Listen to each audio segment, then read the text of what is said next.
Girl, come back here, now. William Harrington set his coffee cup down harder than he intended, the sharp sound echoing through the long dining room.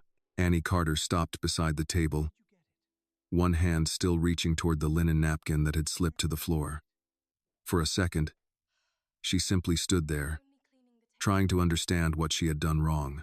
"Sir, I was only cleaning the table," she said, her voice trembling despite her effort to keep it steady. "If I've done something to offend you, I'm sorry. I truly didn't mean to." She lowered her head instinctively. She was afraid, but she refused to apologize for something she did not understand.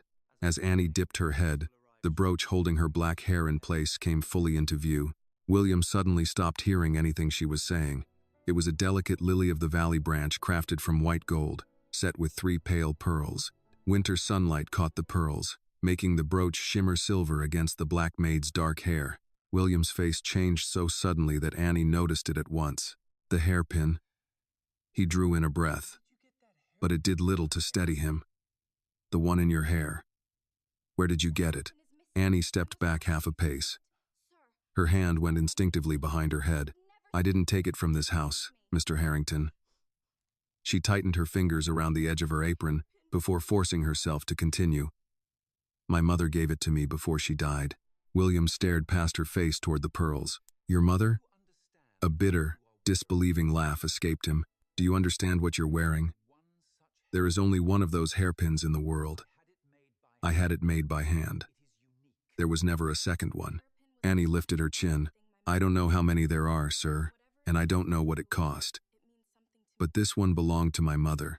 It was the last important thing she left me. So whatever it means to you, it means something to me too."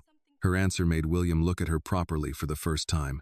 There was fear in the young woman's face, but no dishonesty that he could see. "No," he murmured, more to himself than to her. "I couldn't mistake it. Not this." His voice fell even lower. "That hairpin belonged to my wife." Annie said nothing.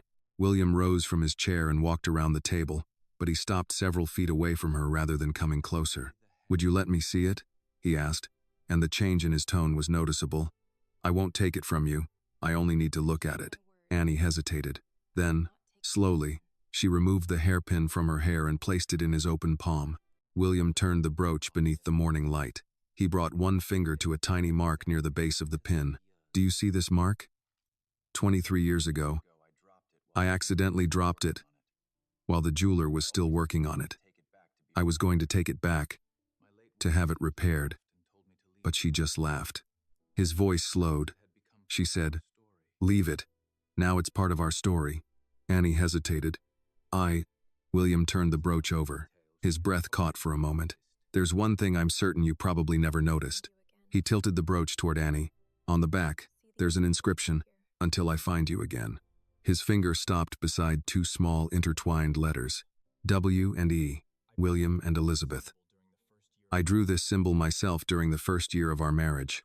He looked up at Annie. "This is Elizabeth's," he said quietly. "I'm certain of it. The engraving, the mark near the stem, the arrangement of the pearls, nobody else would even know those details." Annie's expression tightened. "Please believe me, Mr. Harrington. I didn't steal it. My mother really did leave it to me. It was one of the last things she gave me before she died." William raised his eyes. "Annie, you're telling me this belonged to your mother, but my wife's private engraving is on the back."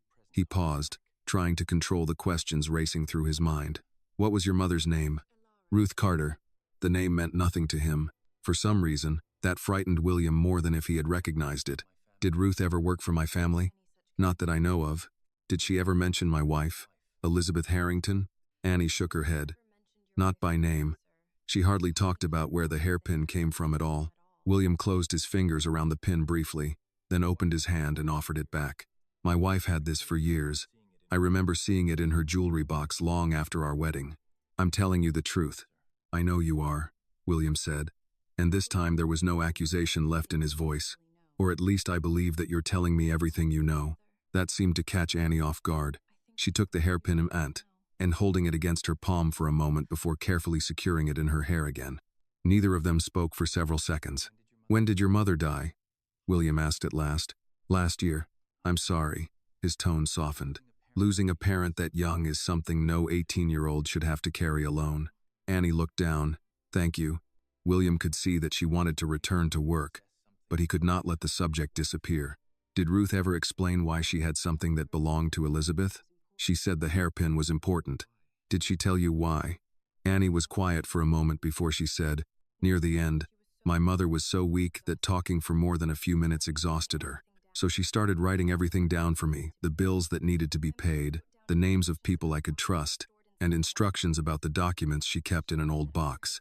She was afraid that after she was gone, I wouldn't know where to begin. William waited without interrupting. Before she died, she told me I had to protect the hairpin no matter what, Annie said. She wrote that it had been given to her by a very important woman, someone who had trusted her with something she couldn't explain to me yet. She said I was never supposed to sell it, no matter how badly I needed money. William leaned forward slightly. And what else did she say? Annie paused, remembering the uneven lines of Ruth's handwriting. She said there was one thing I had to wait for. What? If someone ever recognized the hairpin, I wasn't supposed to argue with them or explain things I didn't understand. William's composure slipped. What did she expect that person to do? Annie met his eyes. She said that if the right person recognized it, they would have to find the truth for themselves. Her voice became softer. She said the truth would eventually find its way to me. The dining room fell silent. Now there was Elizabeth's hairpin on the head of a housemaid and a dead woman named Ruth Carter, whom William had never heard of. I want to find out who your mother was to my wife, William said. Annie's expression hardened immediately. No, Mr. Harrington, I don't think I can let you do that. William had expected suspicion or questions. He had not expected refusal. Miss Carter, I'm not trying to accuse anyone. My mother is dead, Annie said, more quietly now. She can't stand here and explain herself. If people hear that a poor black woman had something that belonged to a wealthy man's wife, a lot of them will decide she stole it before they ever ask why she had it. That isn't what I believe. You may not believe it, Annie replied, but you're only one person. William had no answer to that. My mother worked her whole life, Annie continued. Restaurants, hotel kitchens, cleaning offices at night when I was little. She didn't have lawyers, and she didn't have a family name people respected before they even met her. I won't let the last story told about her be that she stole jewelry from some rich woman. William watched her carefully. There was no disrespect in her voice, only loyalty. He understood loyalty, especially when it survived the person it was protecting. I will not take that hairpin from you, he said. And as long as you work in this house, no one will accuse your mother of theft without answering to me first. Annie studied him, unsure whether to trust the promise. Then what do you want from me? William thought of Elizabeth wearing the hairpin at their anniversary dinner. He remembered her years after the accident, sitting across from him, quieter than she had once been, carrying sorrows he had convinced himself he understood. I want to know, he said, why something I gave my wife ended up in your mother's hands. William glanced at the clock. The driver was already waiting to take him into Boston for his 9:30 meeting. Normally, he never let personal matters interfere with work, but that morning, everything waiting for him at the office suddenly seemed unimportant. Before you go back to work, he said, making an effort to keep his voice calm, may I ask you one more question? Annie looked at him cautiously. What do you want to know? Do you have any photographs of your mother from when she was younger? Something from around the time before you were born. Her brows drew together. Why would that help? If Ruth knew Elizabeth, there may be something in a photograph I recognize. A house, a hospital, even a person standing in the background. He paused before adding, I'm not asking you to give me anything. I only want to look. Annie considered him for several seconds before reaching into her apron pocket and taking out her phone. She scrolled through an album she had created after Ruth's death. Then Annie stopped. I have this one. I found the original in a box after Mom died. It was taken before I was born. She turned the screen toward him. William reached out, then stopped. May I? Annie handed him the phone. The photograph was faded, with the washed-out colors common to prints that had spent years in a drawer. Ruth Carter appeared to be in her late 20s or early 30s. William was about to hand the phone back when he noticed someone behind her. A woman sat in an upholstered chair, partly obscured by Ruth's shoulder. William enlarged the image. His breath caught. What is it? Annie asked. He did not respond immediately. He did not need a clearer photograph. He knew the shape of that face, the slight tilt of the head, even the way her fingers rested together when she was tired. That's Elizabeth. Annie stepped closer. Your wife? Yes. William's voice had become almost absent. That's my wife. You're certain? William looked at her. I was married to Elizabeth for years. I would know her in a photograph taken from across a football field. Annie looked again at the screen. Then my mother really did know her. William stared at the photograph longer than he needed to. Memories he had spent years arranging into something he could live with were beginning to shift. There's something you should understand about that period, he said. Annie remained quiet. William handed the phone back but stayed beside the table. Elizabeth was pregnant then. Annie's attention sharpened. William lowered his eyes for a moment. Speaking about it had never become easy, even after all those years. She was carrying our first child. We had already started talking about names and arguing over which room in the house should become the nursery. A faint, painful smile crossed his face. She wanted yellow walls. I said yellow would look terrible. She told me that anyone who decorated hotels for a living should know enough to stay out of a nursery. For a second, the memory softened him. Then it was gone. There was an accident on a rural road. After that, everything changed. His voice grew quieter. I was told the pregnancy had been lost. And later, Elizabeth was gone too. Annie watched him without interrupting. There was something about his grief that made questions feel intrusive. William looked toward the pearl hairpin in her dark hair. That pin disappeared from her personal things. I searched for it because I had made it for her myself. No one could tell me where it had gone. Eventually, I assumed it had been lost during all the confusion surrounding her illness and death. His gaze returned to Annie. Now, years later, it appears on the head of Ruth Carter's daughter. Annie folded her arms loosely across herself. You think my mother knew what happened to your wife? I think she knew something I don't. He shook his head. Did Ruth ever tell you she had taken care of someone who was sick or injured? Not that I remember. Mom didn't talk much about the years before I was born. William nodded slowly. Was there anything else in the box with that photograph? Annie was about to refuse, but then she stopped. William noticed immediately. Is there something else? Annie hesitated. There's a letter. His expression changed. From whom? I don't know. It's in an old envelope. No stamp, no address. Just my mother's name written on the front, Ruth Carter. Have you read it? I tried. The paper is old, and a lot of the writing has faded. I could make out a few lines, but I didn't understand what they meant. Annie slipped her phone back into her apron pocket. William asked, Do you still have it? Yes. It's in a box at my apartment. He took a deep breath. Would you bring it here? The guarded look immediately returned to Annie's face. I still haven't agreed to let you investigate my mother. I know. Then why do you keep asking about things that were private to her? William was silent for a moment before answering. Because among the things she left behind were photographs of my wife, and something that belonged to Elizabeth somehow ended up with Ruth. I'm only trying to understand what happened. He paused. But the letter belongs to you. If you decide you don't want me to see it, I won't touch it. Annie studied him for a long moment, as if trying to decide whether a man accustomed to having people do as he wished truly meant what he was saying. I'll think about it. William nodded. That's fair. She turned toward the service door, then looked back. You really never knew my mother? William shook his head. If I had met Ruth Carter, I don't remember it. Annie touched the hairpin. Then why would your wife trust her with something this important? William looked at the pearls. That question is beginning to bother me more than I can explain. Annie returned to her work while William went upstairs to change for Boston, but 15 minutes later he was still standing in his dressing room holding his phone instead of putting on his coat. There was one person who might know what Elizabeth had kept from him. Margaret Collins had been Elizabeth's attorney for years and, more importantly, one of her closest friends. William called her. She answered on the fourth ring. N? William? It's not even 9. I need to see you. Margaret immediately heard something in his voice. What happened? I found something that belonged to Elizabeth. There was a pause. What did you find? Her pearl hairpin. The silence on the other end lasted just a fraction too long. William straightened. Margaret? Where did you find it? On a girl who works in my house. William's unease deepened. Her name is Annie Carter. Her mother was Ruth Carter. This time Margaret said nothing at all. William felt the old instincts that had made him successful in business return. Silence was information too. You know that name. Margaret exhaled slowly. Come to my house, William.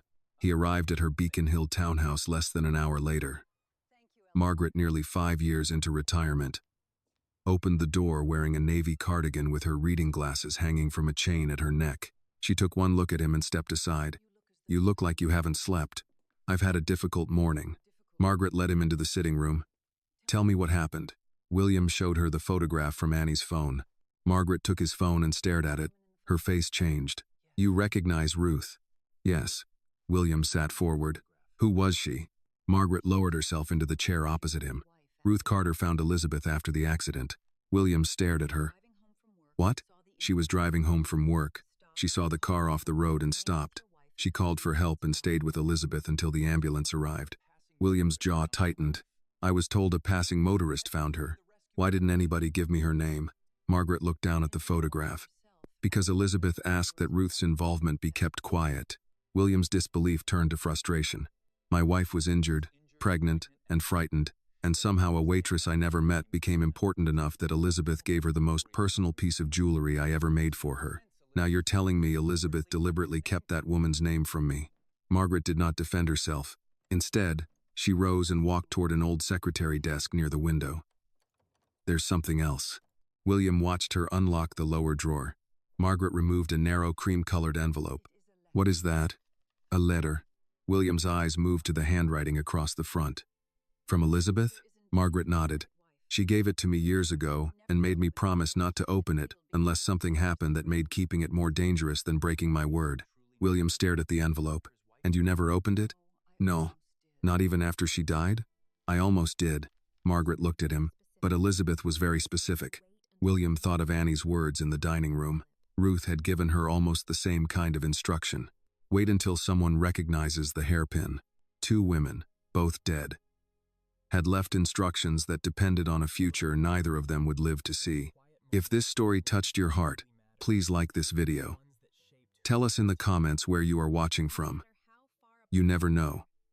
Someone near you may be watching this story with you right now. And don't forget to subscribe for more heartwarming stories. "What changed today?" William asked. Margaret looked at the photograph of Ruth and Elizabeth, then at the envelope in her hand. "You found the hairpin."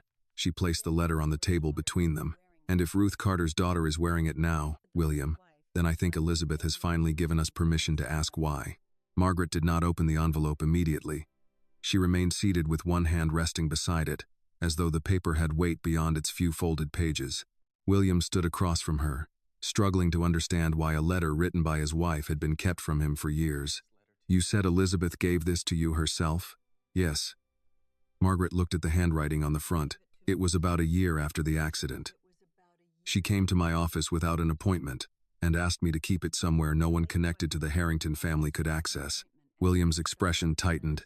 "Including me?" Margaret did not soften the answer. "Including you." That hurt more than he expected. William walked toward the fireplace, though there was no fire burning. "I was her husband." "I know. Then why would she trust you with something she wouldn't trust me with?" Margaret folded her hands. "William, you're asking me to explain the decisions of a woman who was frightened and recovering from a traumatic accident. I can tell you what she said. I can't tell you every thought behind it." He turned toward her. "Then tell me what she said." Margaret picked up the envelope. "She told me that if the people around you were exactly who you believed they were, then the letter would never matter. But if she was right about what she suspected, she needed something kept beyond their reach." "The people around me?" "She never gave me a complete list." William let out a frustrated breath. "Everyone keeps telling me what Elizabeth didn't say, and perhaps there was a reason for that." He looked at her sharply, but Margaret did not retreat. At 68, she had spent too many years sitting across from angry executives, grieving families, and frightened witnesses to be intimidated by a wealthy man in an expensive coat. William finally returned to the chair. "Open it." Margaret looked at him. "Are you certain?" "No." He leaned back, tired suddenly. "But I'm beginning to think certainty is a luxury I've had for too long." Margaret slid one finger beneath the flap. The old adhesive gave way with little resistance. Inside were 3 folded pages. She opened the first carefully and began reading in silence.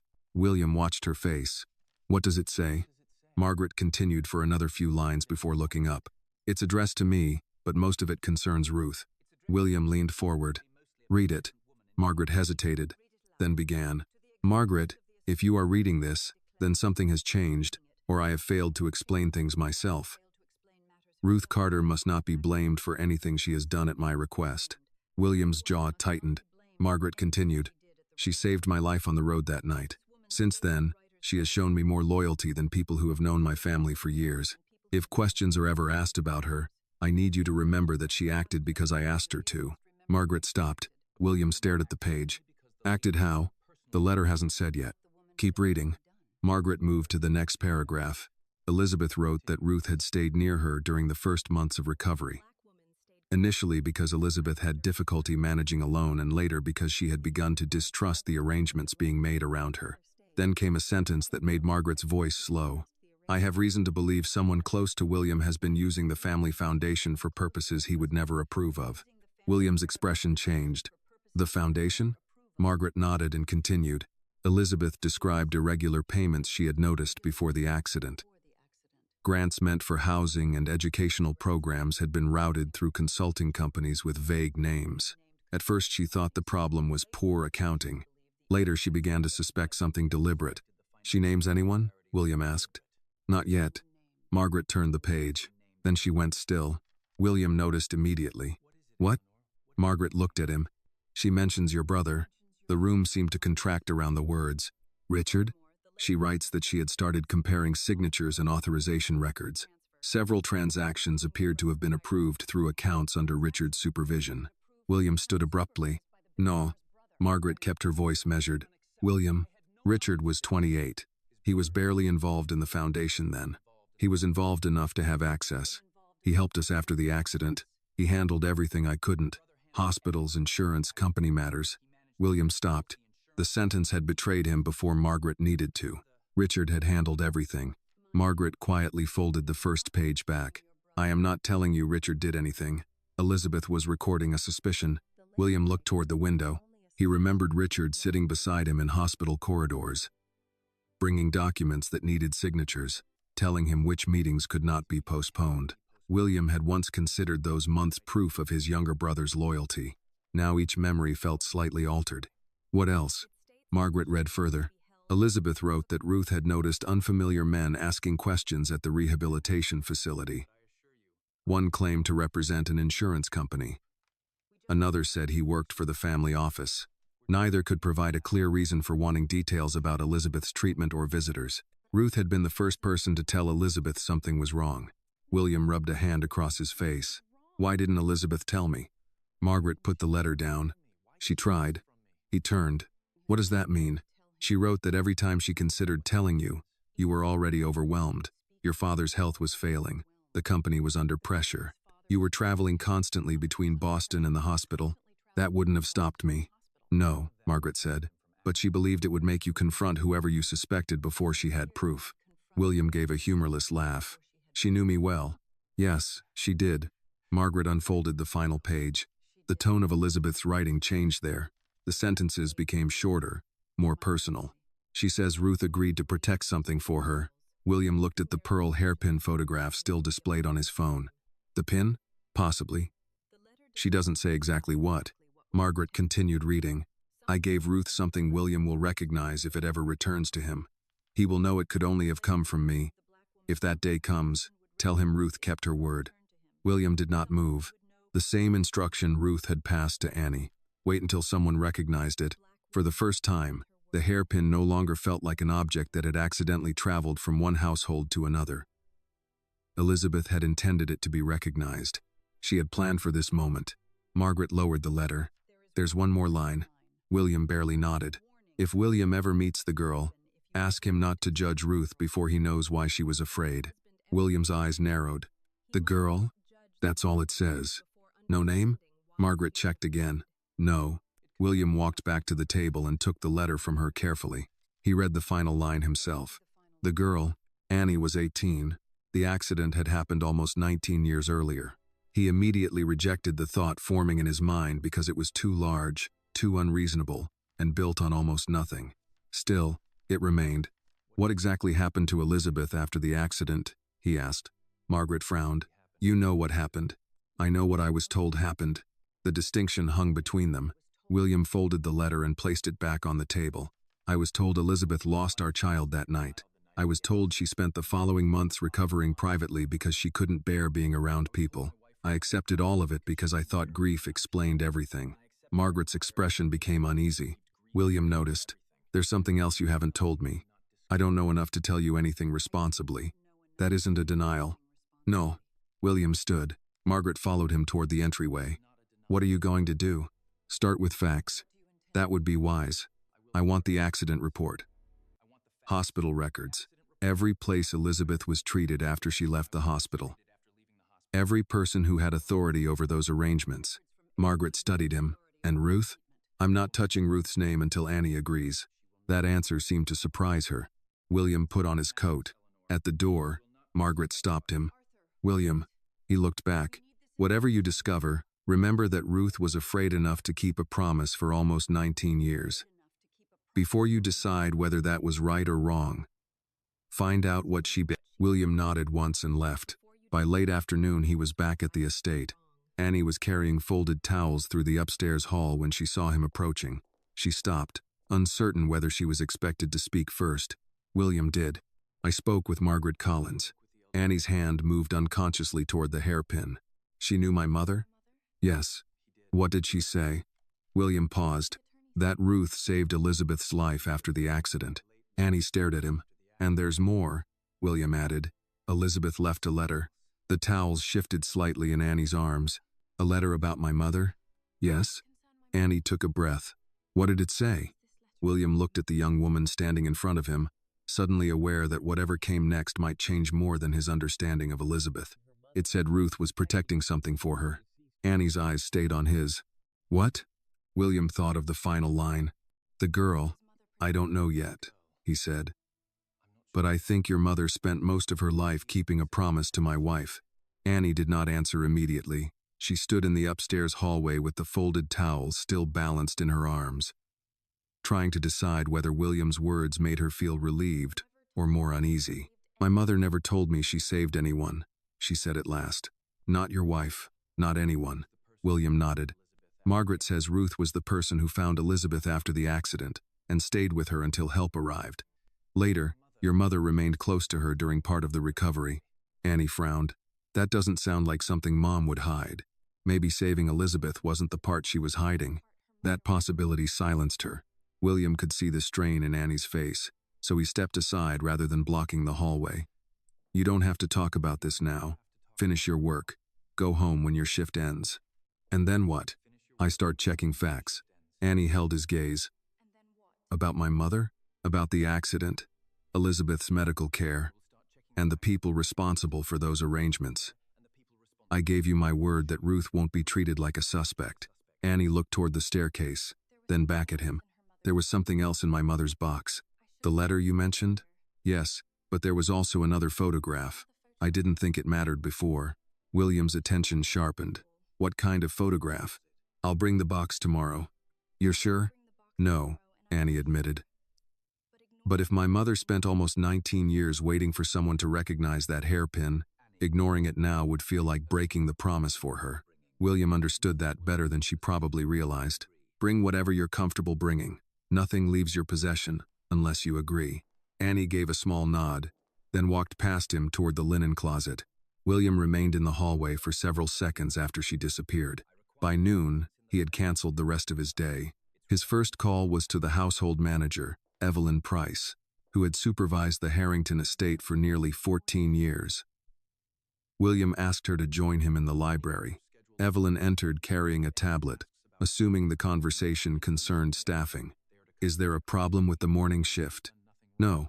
I want Annie Carter's schedule left unchanged. Evelyn looked surprised. All right, and if anyone asks about her, her family, or something she may own, you tell them to come directly to me. That made Evelyn lower the tablet. Has something happened? Nothing Annie has done wrong. William paused. I also want to know how she was hired. Through Mayfield Domestic Services. We needed temporary help after Clara retired, and Annie had good references. Who approved her assignment to this house? I did. No one from the company office suggested her? Evelyn shook her head. No. Why? William considered telling her, then decided against it. Because until I understand what I'm dealing with, I don't want curiosity becoming gossip. Evelyn had worked around wealthy families long enough to understand the request without demanding an explanation. I'll handle it. After she left, William called Marcus Hale. Marcus was 58, a former federal investigator who had spent much of his career following money through organizations that believed paperwork could make wrongdoing respectable. William had used him twice before on corporate matters, and trusted him because Marcus rarely spoke before he had evidence. I need you to look into something from almost 19 years ago, William said. That usually means either inheritance or trouble. Possibly both. William explained the accident, Ruth Carter's name, the missing employment history Margaret had hinted at, and the contradiction now surrounding Elizabeth's recovery. Marcus remained silent through most of it. When William finished, he asked, "What exactly do you want first?" "The original accident report, hospital intake records, every transfer after Elizabeth left the hospital. I also want any record showing Ruth Carter working for my family." "And your brother?" William paused. "Don't contact Richard." "That wasn't my question." William looked out through the library windows. "I want to know what access he had at the time." Marcus understood. "I'll start there." Before ending the call, William added, "And Marcus, Ruth Carter is dead. Her daughter is 18. I don't want either of them dragged through some background investigation meant to make them look suspicious. I investigate records, William, not poverty." The answer was exactly why William had called him. The following morning, Annie arrived carrying a worn cardboard box against her chest. She had barely crossed the service entrance when Evelyn Price told her Mr. Harrington was waiting in the small morning room. Annie stopped. "Am I supposed to clock in first?" Evelyn gave her the faintest smile. "Yes. Mr. Harrington can wait 30 seconds like everyone else." That simple answer eased something in Annie. When she entered the morning room, William was standing beside the fireplace with coffee in one hand. He had deliberately chosen the smaller room rather than his office. There was no desk separating them, no implication that she had been summoned for discipline. Annie placed the box on a side table. "This is almost everything Mom kept from before I was born." William did not touch it. "You decide what I see." Annie opened the lid. Inside were church programs, old pay stubs, greeting cards, a motel receipt, photographs held together with an elastic band, and an envelope yellowed around the edges. She picked up a photograph and handed it to him. It showed Ruth standing outside a modest building with Elizabeth beside her. Elizabeth looked thinner than in the earlier picture, but stronger. Ruth's hand rested lightly on her shoulder. William turned the photograph over. In Ruth's handwriting were the words, "The woman who believed me when no one else did." William read them twice. "Margaret said almost the same thing about your mother." Annie sat slowly in the chair opposite him. "Mom used to say that being believed was one of the rarest kinds of kindness." William looked at her. "She taught you that?" "She lived it." Annie picked up the faded envelope. "This is the letter." William sat across from her but made no move to take it. "You should open it." Annie studied the envelope, then carefully slid the paper free. Most of the writing had faded, but under the brighter morning light several lines were still visible. Annie read silently at first. Her expression changed. "What does it say?" William asked. She swallowed. "It says, 'Ruth, if anything changes, keep the papers where we discussed. Do not bring them back to the house.'" William leaned forward. "Anything else?" Annie moved the page closer to the window. "There's a part about someone asking questions." "Who?" "I can't read the name." Then she reached the final lines. Her fingers tightened around the page. William noticed. "Annie?" She looked up. "It says, 'If I cannot come for her myself, you must keep her safe until I know who can be trusted.'" Neither spoke. William felt the same unease he had felt reading Elizabeth's letter to Margaret. "Come for whom?" he asked quietly. Annie shook her head. "It doesn't say." Before either could continue, William's phone rang. "Marcus." William answered. "I found Ruth Carter," Marcus said. William glanced at Annie. "What do you mean?" "Employment records." She was entered into Harrington household payroll about 3 months after Elizabeth's accident. The official title was Personal Care Assistant. William's eyes moved to the photograph in his hand. "How long?" "Just under 6 months. Then her entire personnel file disappears." "Resignation?" "No." "Termination?" "No record of one." William's voice hardened. "Who could remove a personnel file from the system?" Marcus paused. "At the time, very few people." "Give me a name." The administrative authorization traces back to an executive account assigned to Richard Harrington. William said nothing. Annie could not hear Marcus, but she watched William's face change. When he ended the call, she asked, "What happened?" William placed the phone on the table. "Your mother worked for my family after Elizabeth's accident. She cared for my wife for almost 6 months. Annie stared at him. "That doesn't make sense. Why wouldn't she ever tell me?" "There's more." William hated the answer before he gave it. "Her employment records were erased." "By who?" "We don't know who physically did it." Annie's eyes narrowed. "That isn't what you mean." William held her gaze. "The authorization came through an account controlled by my brother Richard." The room grew quiet again. Annie looked down at Elizabeth's fading letter. "If someone erased my mother from your family's records," she said, "then maybe she wasn't hiding from you." William understood what she meant before she finished. "Maybe she was hiding from someone around me." Annie nodded. William looked at the pearl hairpin resting in her dark hair, then at Elizabeth's words on the table. For the first time, he understood that the mystery was no longer simply how Ruth had obtained his wife's jewelry. Someone had taken deliberate steps to make Ruth Carter disappear from the Harrington family's history, and now William needed to know what she had known that made erasing her seem necessary. Marcus called again just after 7 the next morning. William was already awake. He had slept badly, waking twice with the same thought. If Ruth's employment file had been erased, then someone had not merely wanted her forgotten. Someone had wanted the connection between Ruth and Elizabeth to disappear. He answered from the library before the second ring. "What did you find?" "Hospital records," Marcus said. "Not the summary report your family received. The original emergency intake." William straightened. "And?" There was a pause on the line. "I think you should sit down." William ignored the suggestion. "Marcus, tell me." The admitting nurse documented Elizabeth as approximately 29 weeks pregnant when she arrived after the crash. William closed his eyes briefly. "I know that. That isn't the important part." Marcus continued in the measured voice of a man who had learned that facts could be devastating without being dramatized. "The intake note states fetal cardiac activity was present on arrival." William did not respond. Marcus waited. "What did you say?" "The baby had a heartbeat when Elizabeth reached the hospital." William gripped the edge of the desk. For nearly 19 years, he had lived with one version of that night. Elizabeth had survived the crash. Their child had not. That was the sentence he had repeated to doctors, friends, relatives, and eventually himself until it became memory rather than information. Now one line in an old medical chart had opened a space beneath it. "Are you sure the record is hers?" "Yes." "Name, date of birth, admission time, accident location. It's Elizabeth." "Could the heartbeat have stopped later?" "It could have. I'm not telling you the baby survived.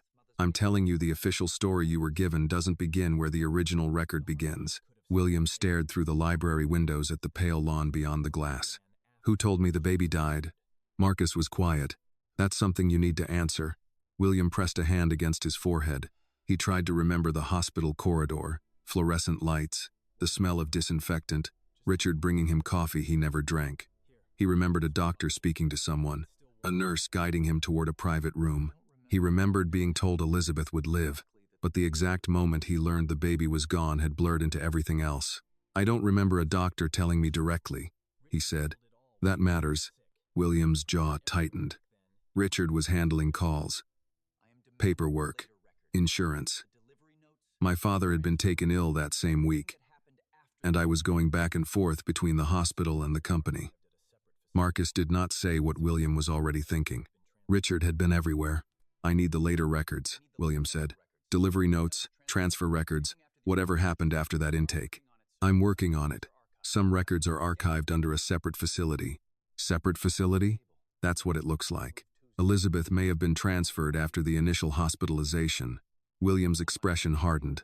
"I was told she remained under hospital supervision." "She may have, but not necessarily at the same place. Find out." "I will." William ended the call and stood there for a long moment. A soft knock came at the library door.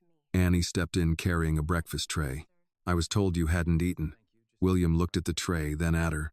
"Set it down, please." Annie did, but she did not leave immediately. She noticed the open notebook on the desk, Marcus's name written at the top, and the way William's hand remained clenched around the phone. Did he find something? William looked at her. He had promised himself he would not pull Annie into every speculation, But this was no longer speculation. Yes, her expression changed. About my mother? About Elizabeth. Annie waited. William motioned toward the chair across from him. You may want to sit down. She did. He remained standing for another second, then took the chair opposite her. The hospital record from the night of the accident says Elizabeth was still pregnant when she arrived. Annie frowned slightly. I thought you said she was. She was, but I was told our baby died because of the crash. Understanding began to show in Annie's face. William continued more quietly. The intake nurse recorded a fetal heartbeat. Annie did not speak at once. So the baby was alive? At the hospital, yes. What happened after that? I don't know. The answer seemed to frustrate him more than Annie. She looked down at her hands. My mother was there around that time. Yes. And someone erased her file. Yes. Annie lifted her eyes again. Mr. Harrington, do you think these things are connected? William wanted to answer no. He wanted to protect himself from what that connection might mean. Instead, he said, I think there are too many coincidences now to keep calling them coincidences. Annie looked toward the window. For the first time since the investigation began, she appeared less defensive than afraid. Not afraid of William, but of what Ruth may have spent her life protecting. My mother never talked about babies, she said. William watched her carefully. She never told you anything about taking care of a child? No. When I asked about my father, she would say it didn't matter because she was enough. Annie gave a faint, pained smile. When you're little, that sounds like an answer. And when you got older, it sounded like a way to end the conversation. William understood that too well. He leaned back. Annie, there's something I need to say before this goes further. She looked at him. If we discover that Ruth knew more than she told you, you are allowed to be angry with her. Annie's expression tightened. That's easy for you to say. No, it isn't. She looked surprised. William glanced at the photograph of Elizabeth and Ruth still resting on the side table. I loved my wife. I still do. But if Elizabeth kept something this important from me, then I may have to be angry with someone I can no longer ask for an explanation. Annie lowered her gaze. I feel guilty, even thinking that about Mom. William nodded slowly. Loving someone doesn't mean every choice they made has to stop hurting you. The words settled between them. Annie's fingers moved toward the pearl hairpin, touching it lightly. She raised me alone. She worked double shifts when I was little. Sometimes she'd come home from cleaning offices at midnight and still make my lunch for school because she didn't want me eating vending machine food. William listened. She wasn't perfect, Annie continued, but she was there. That matters. It matters more than anything. Yes, William said. It does. The conversation was interrupted by William's phone. Marcus again. William answered on speaker this time after glancing at Annie. She gave a small nod. I found the transfer, Marcus said. William leaned forward. Where did Elizabeth go? A private recovery facility in Concord. Small place, expensive, very discreet. She was moved there about 3 weeks after the crash. William frowned. I visited her after that. I know, visitor logs show your name several times. Then what's strange about it? The obstetric records continued after the transfer. William's breathing changed. Marcus continued. Elizabeth remained pregnant. Annie looked at William. How long? He asked. Long enough that this wasn't a miscarriage after the crash. William gripped the phone. Marcus, I'm still confirming the rest. Tell me what you have. There was another pause. A note from a retired nurse says Elizabeth was placed under additional maternal monitoring. There's also a reference to neonatal preparation.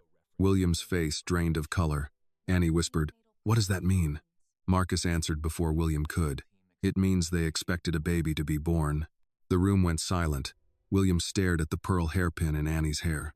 For the first time, the question was no longer whether his child had survived the accident. The question was what happened after. William did not speak for several seconds after Marcus finished.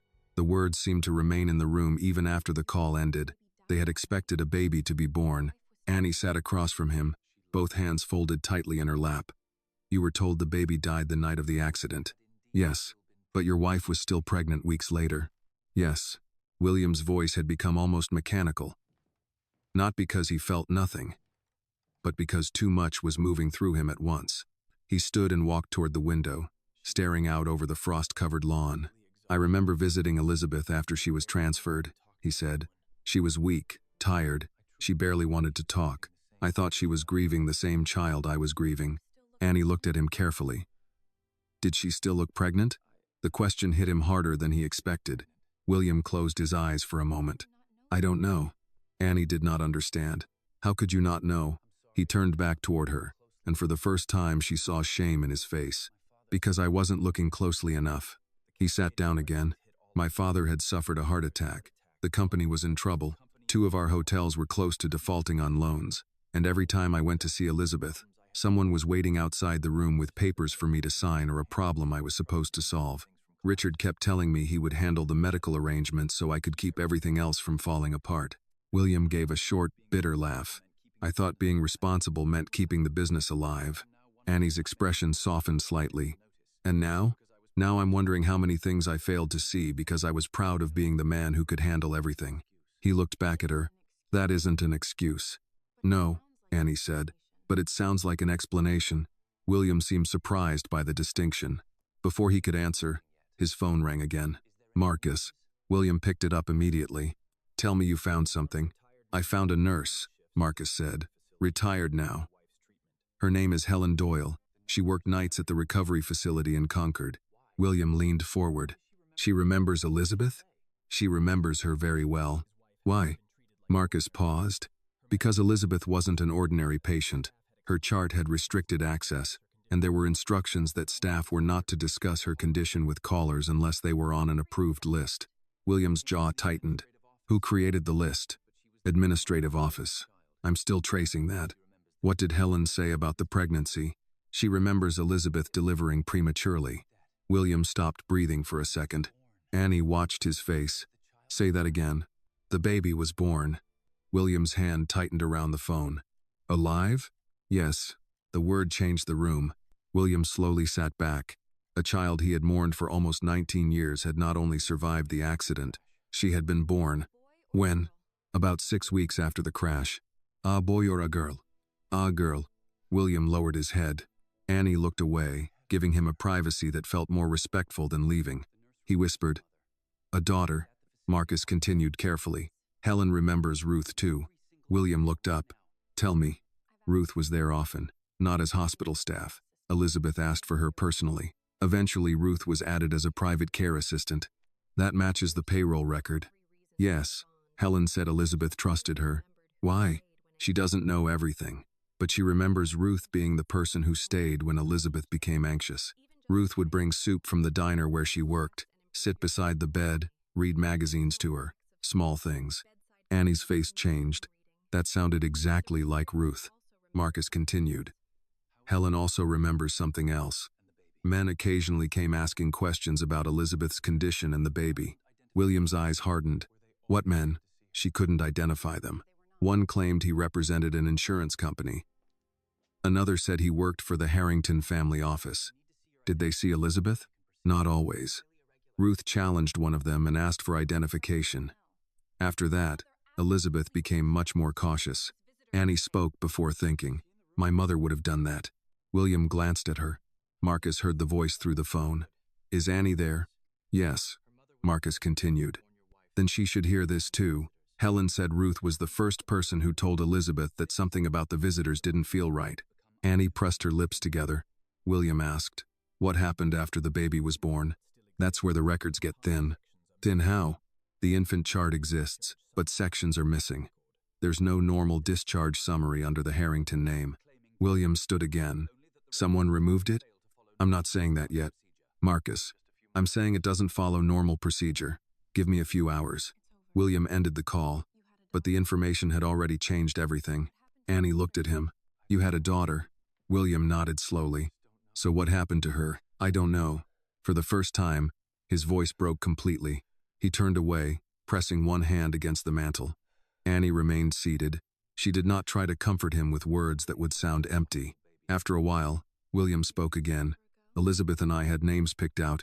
Annie looked up. For a girl? Yes. What name? He hesitated, as if speaking it aloud might make the child more real. Emma. Elizabeth liked Emma. Annie gave a small nod. William looked at the pearl hairpin in her hair. And if she had lived... He stopped himself. Annie corrected him gently. She did live. William closed his eyes. Yes. The word came out almost as an apology. She did. Later that afternoon, Marcus sent over copies of the records he had verified. William read every page twice. There was no discharge document for the infant, but there was a neonatal monitoring sheet, a feeding chart, and one handwritten note indicating that the child had been stable. There was also a visitor log. William's name appeared 5 times. Margaret Collins appeared twice. Ruth Carter appeared almost daily, and Richard Harrington appeared 9 times. William stared at his brother's name. More often than William himself, he felt something cold settle in his chest. At 6 that evening, Annie found him still in the library. "You haven't eaten," she said. He looked up. "You sound like Evelyn. She told me to bring this." Annie set down a plate with roast chicken, mashed potatoes, and green beans. William glanced at it. "You don't have to take care of me. I'm not." Annie pulled a chair out and sat across from him. Mrs. Price said, "If you skip dinner again," she was going to come in here herself. That almost made him smile. Annie noticed the visitor log on the desk. "That's your brother's name?" "Yes. He was there a lot. More than I was." Annie looked at William carefully. "You were working. That doesn't make it easier to read." "No," she said, "but blaming yourself won't tell you what happened to the baby." William looked at her. 18 is too young to sound that sensible. My mother didn't believe in waiting until people were older to tell them the truth. That sentence stayed with him. William turned one of the pages toward her. "Marcus is trying to find the infant discharge record." Annie read the lines she could understand. "If the baby left the facility, someone had to take her somewhere." "Yes. And if your wife was scared." William finished the thought. "She may have sent the child away." Annie touched the pearl hairpin without realizing it. William noticed. Neither of them said what both had begun to wonder. Before the thought could grow into something neither was ready to name, William's phone rang one more time. Marcus did not bother with a greeting. "I found the midwife." William stood. "And?" "She remembers the child leaving the facility." "With Elizabeth?" "No." William's grip tightened around the phone. "Then with whom?" Marcus answered quietly. "Ruth Carter." William stood motionless with the phone pressed to his ear. "Ruth took the baby?" "That's what the midwife remembers," Marcus said. "Her name is Evelyn Shaw. She's 74 now, and living outside Worcester. She worked at the Concord facility for 11 years. She says Elizabeth was terrified someone would discover where the child was going." Annie had stopped breathing normally. Her hand rested on the back of the chair, fingers curled around the wood. William lowered his voice. "Did Evelyn Shaw see Ruth leave with the child herself?" "Yes. Not on the day of the birth. Several weeks later, after the baby was stable enough to leave. She remembers Ruth carrying the infant out through a side entrance while Elizabeth stayed behind." "Why would anyone allow that?" "Because there was paperwork." William's expression sharpened. "What kind of paperwork?" "Temporary guardianship and private care authorization. Evelyn says the documents were signed by Elizabeth." William looked at Annie. She was 18. The accident had happened nearly 19 years earlier. He forced his mind away from the conclusion it kept trying to reach. "Do you have copies?" "Not yet. I'm trying to trace them. The facility changed ownership twice, and a lot of the older records were moved off-site." "What else did the midwife remember?" Marcus hesitated. "She remembers Elizabeth crying when Ruth left with the baby." Annie lowered her eyes. William asked, "Was she being forced?" Evelyn didn't think so. She said Elizabeth held the child for almost an hour beforehand. Ruth kept telling her she could change her mind. William's voice grew rough. "And she didn't?" "No." "Why?" "According to Evelyn," Elizabeth said. "Not until I know who I can trust." William closed his eyes. Those words were almost identical to the line in the letter Annie had found. When he ended the call, neither he nor Annie spoke. The plate of dinner beside him had gone untouched. Finally, Annie pulled out the chair opposite him and sat. "So my mother left that place with your daughter?" "Yes." "Do you think—" Annie stopped. William looked at her. She tried again. "Do you think the baby could have been me?" He had been avoiding the question since Marcus first mentioned the child. Now Annie had said it aloud. "I don't know. You thought about it?" "Yes." Annie's mouth tightened. "So did I." William sat down slowly. "Your age fits." "I know. The timing fits." "I know that too. But timing is not proof." Annie nodded, almost impatiently. "I understand that." William recognized the fear beneath her irritation. "If this turns out to be something else, I don't want either of us building a life around an answer we haven't earned yet." Annie looked at him for a long moment. That sounds like something my mother would have said. William almost smiled, but the weight of the evening would not allow it. Then she was probably a sensible woman. She was annoying when she was being sensible. That also sounds familiar. For the first time, Annie gave a brief laugh. It disappeared quickly. If the baby was me, she said, then Mom wasn't my biological mother. No. The word hurt her more than William expected. She looked down at the table. I don't like saying that. You don't have to. But it would be true. William leaned forward. It would be one kind of truth. Annie met his eyes. What does that mean? It means biology could tell us who gave birth to you. It cannot erase 18 years of someone showing up. Her expression softened slightly. William continued. Ruth fed you, raised you, worried about you, worked for you. Whatever we discover, no document gets to reduce that. Annie swallowed. Thank you. William looked at the files spread across the table. There's another question we need to answer. Why Elizabeth gave me away. If you are the child, Annie nodded, and why she never came back. That question was harder. Elizabeth had survived another 12 years after the accident. William had lived with her, eaten dinner with her, traveled with her, celebrated anniversaries with her. If Annie was their daughter, Elizabeth had carried that knowledge through all of those years without telling him. William felt anger rise beneath the grief. Annie saw it. You're mad at her? Yes. For hiding it? For deciding I couldn't be trusted with my own child. That's not exactly what the letter said. William looked at her. No? It said she didn't know who could be trusted. That's different. He leaned back. You're defending her. I'm not defending anybody. I'm saying we don't know enough yet. William studied her. You're very comfortable correcting me. Annie raised one eyebrow. Would you rather I lie because you're rich? That earned the first real smile he had managed all day. No. Good. The following morning, Marcus arrived at the estate in person. He was a compact man with gray at his temples, wearing a dark wool coat and carrying 2 document folders. Annie was off duty until noon, but William had asked whether she wanted to be present. She had said yes. They met in the library. Marcus placed the first folder on the table. I found the trust documents. William looked at him. What trust? The Harrington family trust, the version in effect at the time of Elizabeth's accident. William frowned. What does that have to do with the baby? Potentially everything. Marcus opened the folder and turned several pages toward him. The family's voting interests were structured across branches. At the time, because you had no surviving child, a portion of future voting control was scheduled to consolidate under Richard if certain conditions were met. William read the paragraph. And if I had a child? Marcus pointed to another section. Your direct descendant would eventually inherit a significant portion of those voting interests and beneficial assets. Annie listened carefully. William looked up. So if my daughter lived, Richard's future control would be reduced. How much? Enough to matter. William's face hardened. Marcus opened the second folder. And that isn't the only problem. Inside were copies of financial statements from the Harrington Family Foundation. Marcus continued. I found irregular transfers beginning around the same period. Money intended for housing grants and education programs was being routed through outside consulting firms. William scanned the names. I don't recognize these companies. You wouldn't. Most were shells. Who authorized them? Marcus turned the final page. At the bottom were approval codes and executive initials. ERH. William stared at them. Richard. Marcus nodded. Annie looked from one man to the other. So he wasn't just worried about losing money someday. No, Marcus said. If Elizabeth had discovered these transfers, she could have exposed what he was already doing.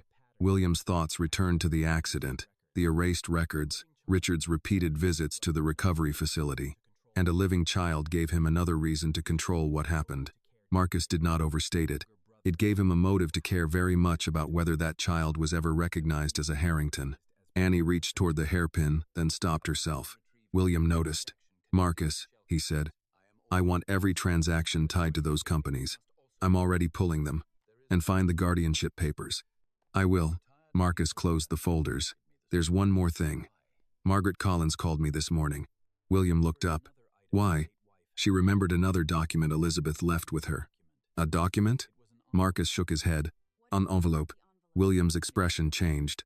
What's inside? She says she doesn't know. But unlike the first letter, this one was addressed directly to Ruth Carter. Annie went still. Marcus looked at her, and Elizabeth wrote one instruction across the front. "What instruction?" Annie asked. Marcus answered quietly, "Give this to Ruth only if the child is still hidden." Margaret arrived at the estate shortly before noon with the envelope sealed inside a clear archival sleeve. She had driven from Beacon Hill herself and refused William's offer to send a car. "This has been in my private files for years," she said as she entered the library. "If I'm finally going to hand it over, I'd rather do it with my own hands." Annie was already there, sitting near the window with Ruth's cardboard box at her feet. The pearl hairpin remained fixed in her dark hair, and William noticed that she touched it whenever the conversation returned to Elizabeth. Margaret placed the envelope on the table. The handwriting on the front was unmistakably Elizabeth's. For Ruth Carter, below the name, written in smaller letters, was the instruction Marcus had repeated over the phone. "Give this to Ruth only if the child is still hidden." Annie stared at those words. "My mother never mentioned another letter. She may never have received it," Margaret said. Annie looked up. "Why not?" "Because Elizabeth told me to keep it unless she contacted me directly. She never did." William's expression tightened. "And you never thought to ask why?" Margaret met his eyes. "I asked myself that question many times after Elizabeth died. But at the time, I believed she was protecting someone from a family dispute. I didn't know there was a living child involved." William looked away for a moment. There were too many people in the story who had acted on partial knowledge, and every incomplete decision seemed to have lasted years longer than anyone intended. Annie leaned toward the envelope. "Can I open it?" Margaret nodded. "It was written for your mother. If anyone has the right, you do." Annie slid the pages out carefully. There were 4 sheets, all written in Elizabeth's hand. The first lines were personal. "Ruth, if Margaret has given you this, then either I have failed to come back for her when I promised, or circumstances have become worse than I feared." Annie stopped. William watched her face. "Keep going," he said quietly. She read aloud. "I need you to understand that none of this was supposed to last. I believed I would need weeks, perhaps a few months, to learn who had been watching the recovery house and why. I never intended to ask you to raise my child in secrecy." Annie's voice faltered slightly on the words "my child." She lowered the page. William did not speak. Margaret moved closer but did not touch her. After a moment, Annie continued. "Elizabeth wrote that she had begun reviewing old Harrington Family Foundation records before the accident. Several grants had been redirected through consulting firms that did little or no legitimate work. The amounts had seemed small individually, but together they formed a pattern. She had copied authorization forms, account numbers, and correspondence because she feared records inside the family office could be altered. Then came the name, Richard." William's face hardened. Annie read more slowly. "I do not yet know how much Richard has taken or whether he acted alone.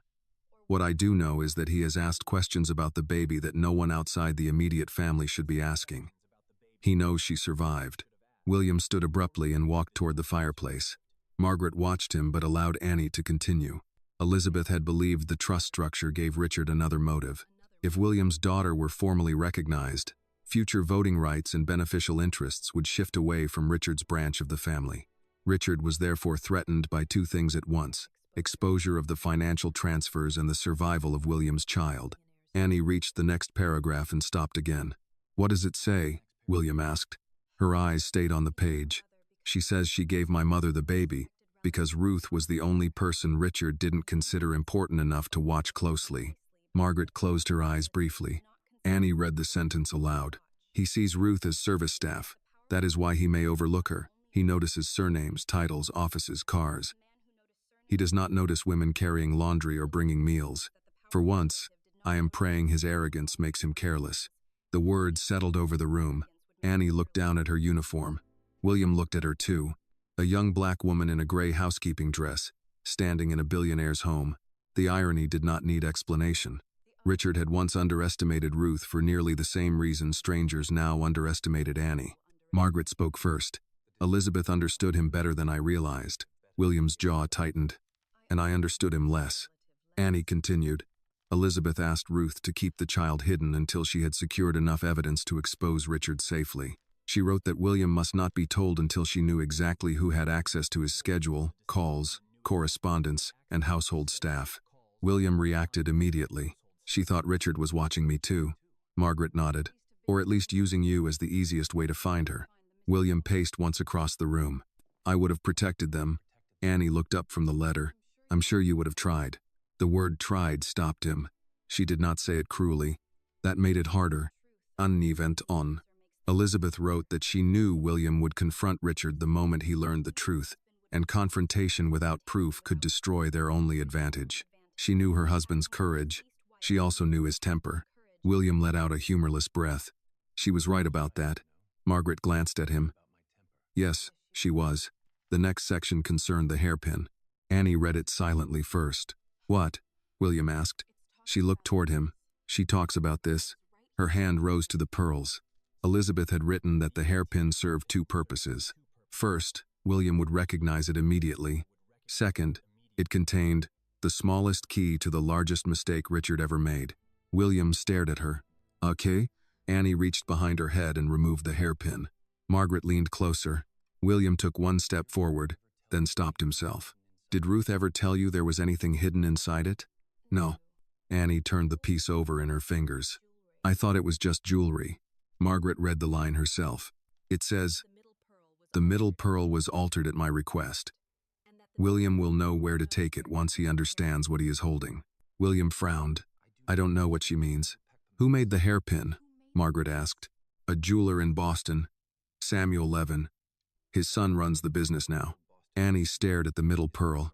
For 18 years, Ruth had carried a secret inside an object she may never have opened. William looked back at the letter. Is that everything? Annie shook her head. There's one more page. The final page was different. There were fewer references to money, lawyers, or Richard. Elizabeth wrote about the child. She described holding her daughter after the premature birth. She described Ruth sitting beside the bed while Elizabeth cried because she did not know whether sending the baby away was an act of protection or cowardice. Then came a sentence Annie struggled to finish. If I do not return in time, please make sure she grows up knowing she was wanted. Annie stopped reading. Her eyes filled, but she did not look away. William sank into the chair across from her. For almost 19 years, he had believed his daughter had never lived long enough to be held. Now he was hearing that Elizabeth had held her, named her, feared for her, and then handed her to Ruth. Annie continued in a quieter voice. Elizabeth asked Ruth not to tell the child the Harrington name until someone recognized the hairpin. She believed that recognition would mean the chain of secrecy had finally reached someone who could reopen the truth. The last paragraph was for William. If he ever reads this, tell him I am sorry. Tell him I was not trying to keep his daughter from him. I was trying to keep her alive long enough to come home. William lowered his head. No one spoke for several moments. Then Annie looked at the hairpin in her palm. So this isn't only how you recognized your wife. William raised his eyes. No. Margaret studied the 3 pearls. It may also tell us where she hid the evidence. Annie closed her fingers around the pin. William looked at her carefully. Whatever is inside that thing belongs to the truth, not to me. Annie nodded. For the first time since the investigation began, she did not pull the hairpin protectively away from him. Instead, she placed it gently on the table between them. Then let's find out what my mother spent 18 years protecting. The jeweler could not see them until the following morning, which left William with something he had not had since the investigation began. Several hours with no new evidence to chase. He discovered that waiting was harder than searching. By late afternoon, Annie had returned Ruth's box to her room at the staff residence and gone back to work. Margaret had left for Boston with copies of Elizabeth's letter, while William remained in the library with the original still resting inside its protective sleeve. He had read the final paragraph so many times that he no longer needed the page in front of him. I was not trying to keep his daughter from him. I was trying to keep her alive long enough to come home. The sentence explained Elizabeth's fear. It did not explain 12 years. William heard a soft knock and looked up. Annie stood in the doorway. Mrs. Price said I could leave early, but I wanted to ask you something before I go. Come in. She stepped inside but remained standing. You keep saying your wife lived for years after the accident. 12. Then why didn't she come get the baby? William looked at her. It was the question he had been avoiding all day. I don't know. Annie frowned. But you've been thinking about it. Constantly. Do you think she changed her mind? The suggestion hurt, but he knew Annie had a right to ask it. No. How can you be sure? William glanced at Elizabeth's letter. I can't be completely sure of anything anymore, but Elizabeth was many things. Careless with people she loved was not one of them. Annie took the chair opposite him. Then something kept stopping her. That is what I intend to find out. William called Margaret again that evening. She answered from her kitchen. I was wondering when this question would catch up with you, she said after he explained.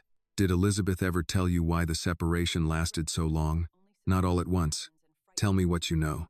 Margaret was quiet for a moment. In the beginning, she believed Ruth would keep the child for a few months. She was gathering documents, trying to understand how much Richard knew and whether anyone else was involved. And after a few months, the problem became larger. Margaret explained that Elizabeth had discovered the foundation transfers were not isolated thefts. Richard had created relationships with outside accountants, consultants, and administrators who could move money or information without attracting immediate attention. Every time Elizabeth prepared to confront him, something happened that convinced her Richard still had access to private information.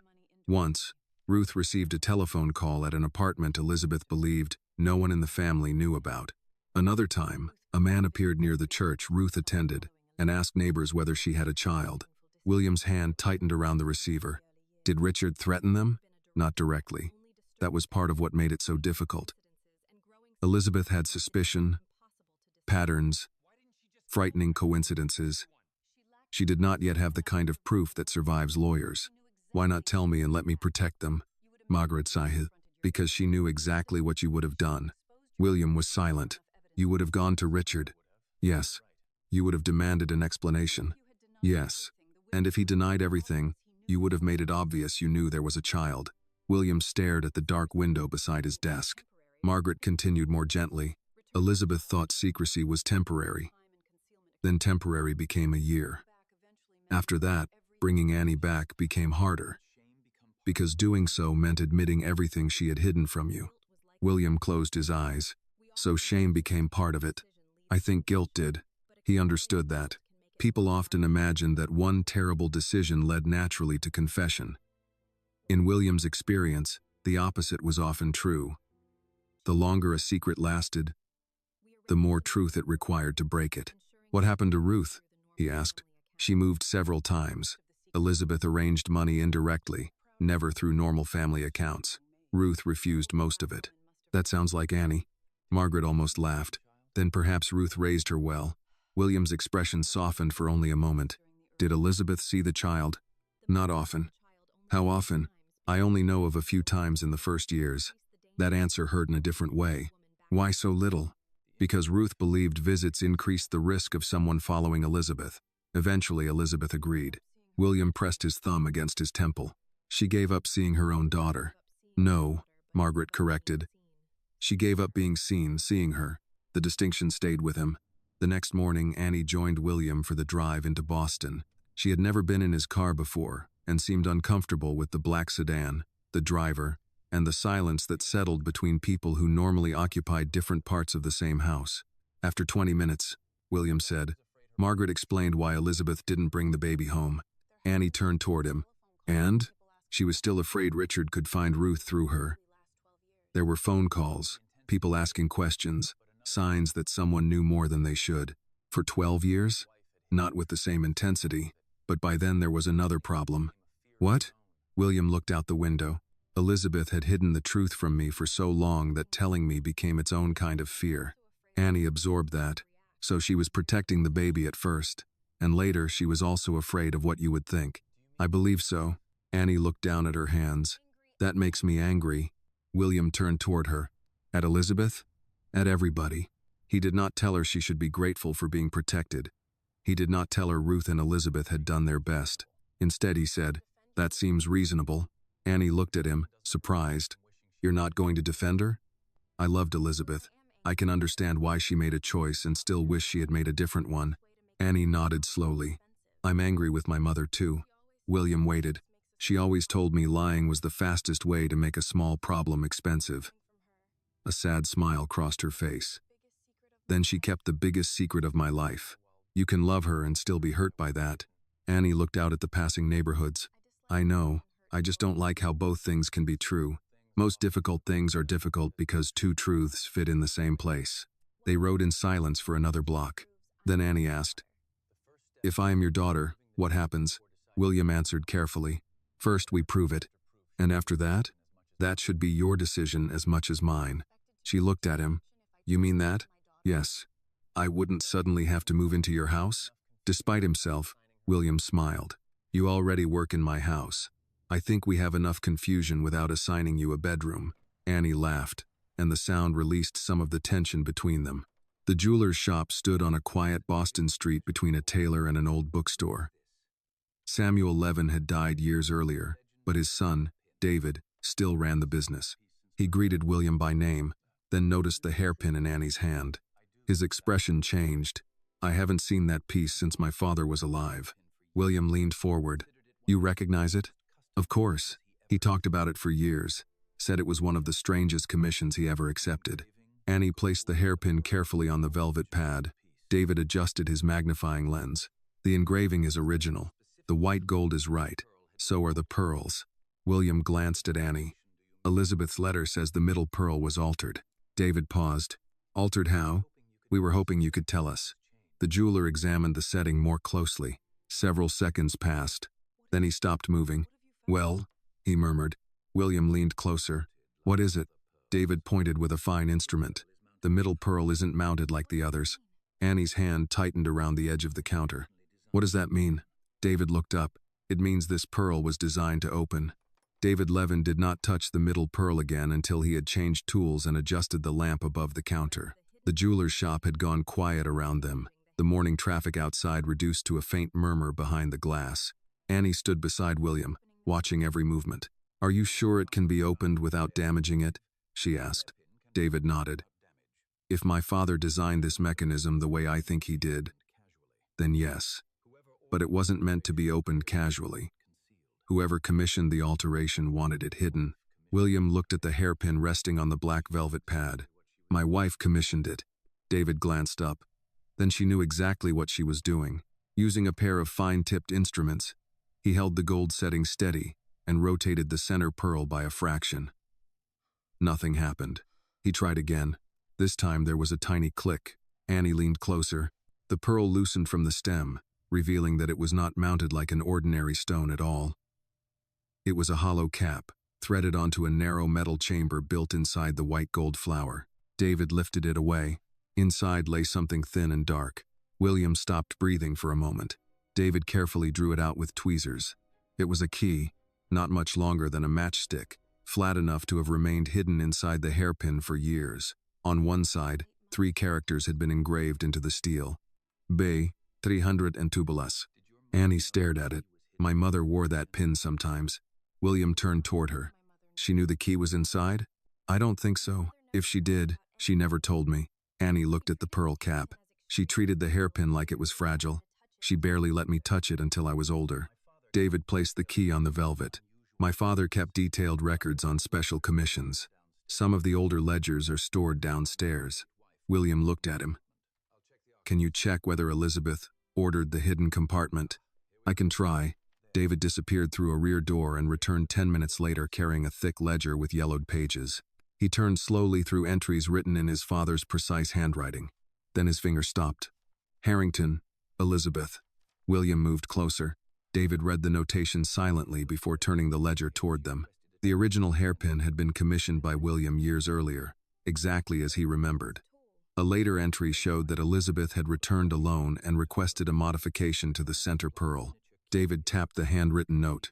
My father wrote, client supplied miniature key, concealed chamber installed, no duplicate mechanism retained. William read the line twice. So Elizabeth brought him the key. Yes, and my jeweler helped her hide it from me. David's expression remained calm. My father believed a client's privacy belonged to the client, even when the client was married to another client. William almost objected, then stopped. He would have gotten along with Margaret Collins. David smiled faintly. He probably did. Annie looked again at the engraved code. What does B317 open? That, William said, is what Marcus needs to find out. Marcus answered on the first call. William gave him the number and described the key. Marcus was quiet for several seconds. That format sounds familiar. From what? Older safe deposit systems.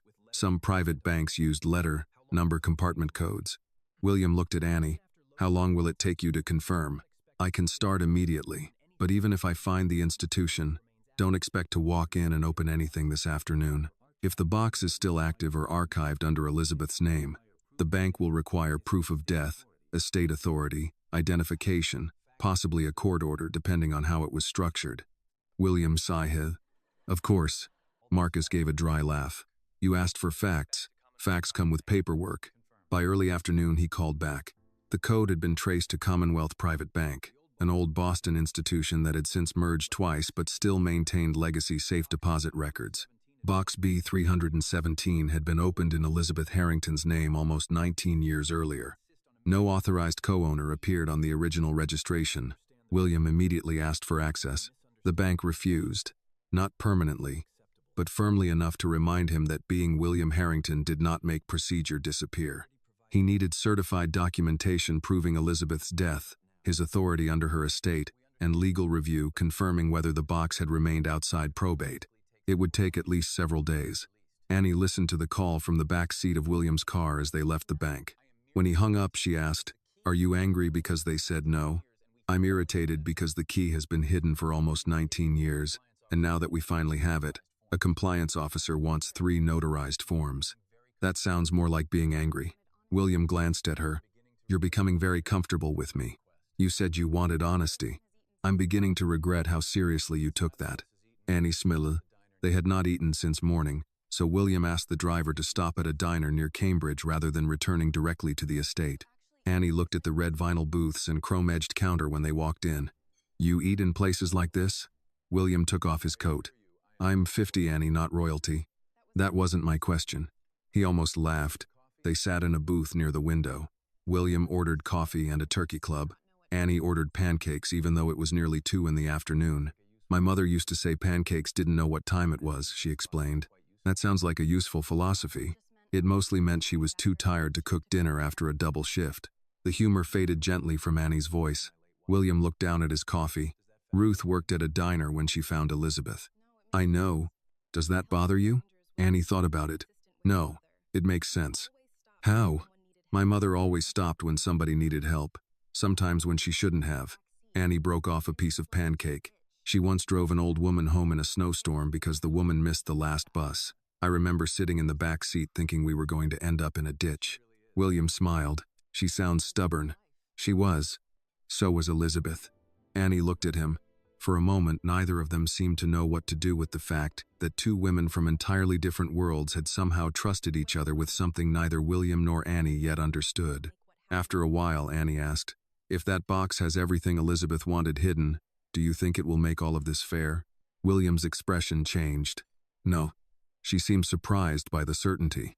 "Why not?" "Because justice isn't fair about time."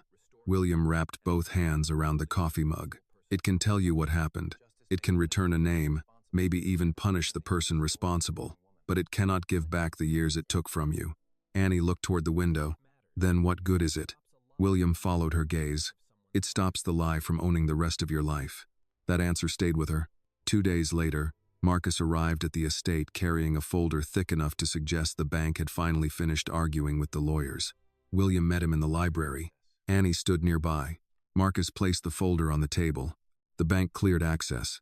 William looked at him. "When?" "Tomorrow morning." Annie's hand moved unconsciously toward the hairpin. William noticed. For almost 19 years, Elizabeth had hidden a key inside a pearl and trusted Ruth Carter to carry it forward without knowing when it would be needed. Tomorrow, they would finally learn what that key had been protecting. The next morning, William and Annie arrived at Commonwealth Private Bank 10 minutes before it opened. Marcus was already waiting in the lobby with a leather folder under one arm. Margaret Collins joined them a few minutes later, carrying certified copies of Elizabeth's estate documents. No one spoke much while the bank's compliance officer checked identification, signatures, probate authority, and the old safe deposit registration tied to box B317. Annie sat with the pearl hairpin in her lap. Without the tiny key hidden inside it, the piece looked incomplete. William noticed her turning it between her fingers. "Nervous?" She glanced at him. "Would it make any difference if I said no?" "Not really." "Then yes." William nodded. "So am I." That seemed to help more than reassurance would have. Eventually, a bank officer named Mr. Caldwell appeared and led them through a locked corridor to a private viewing room. He placed a long metal box on the table, checked the paperwork one final time, then inserted the bank's control key into one lock. Annie handed him the miniature key from the hairpin. Caldwell examined it with visible curiosity. "I haven't seen one of these older private box keys in years." William looked at him. "Will it work?" "We're about to find out." The key entered the second lock. For a moment nothing happened. Then the mechanism turned. The sound was small. To William, it felt enormous. Caldwell stepped back. "What's inside belongs to the authorized estate. I'll give you privacy." He left the room and closed the door. No one moved immediately. Annie looked at William. "You should open it." He shook his head. "Elizabeth hid the key with Ruth. Ruth left it to you. I'm not even sure who I am yet. That's exactly why you should open it." Annie looked at Marcus and Margaret. Neither objected. Finally, she lifted the lid. Inside were several document envelopes, 2 old photographs, a cassette-sized digital recorder wrapped in cloth, and a sealed folder with Elizabeth's handwriting across the front. For William, he stared at his own name. Annie picked up the first envelope and opened it. Inside were copies of Harrington family trust documents, including an earlier version that predated amendments William remembered signing after the accident. Marcus moved closer. "These are originals?" Margaret checked the notary seals. "Some are certified copies. Good ones." Marcus began sorting the pages. "Look at this." He pointed to a section governing voting rights. If William had no surviving descendants, a portion of future family voting interests would pass through Richard's branch. If William had a legally recognized child, those interests remained in William's direct line. Annie looked at him. "So I really would have changed what Richard stood to inherit." "If you are the child," Marcus said carefully. "Yes." Annie appreciated the caution. William did too. They opened the next folder.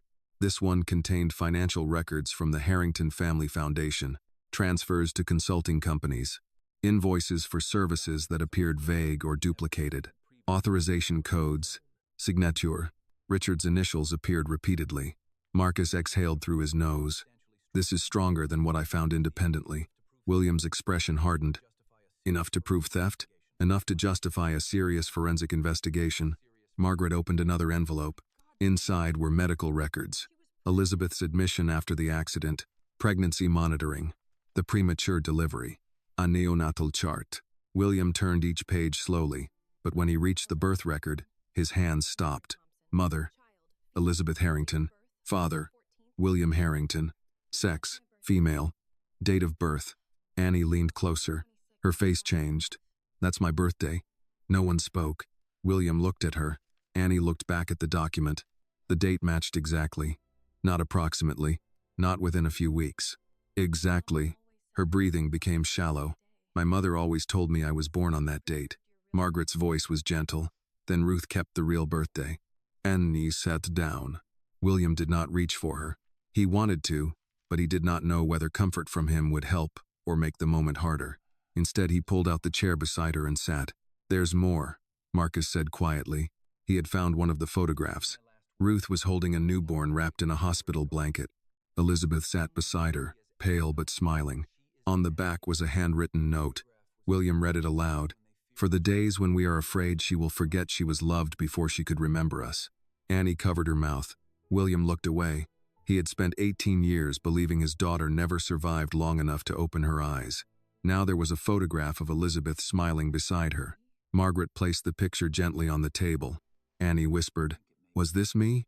No one answered immediately. William finally said, "I think it may be, but you don't know." "No."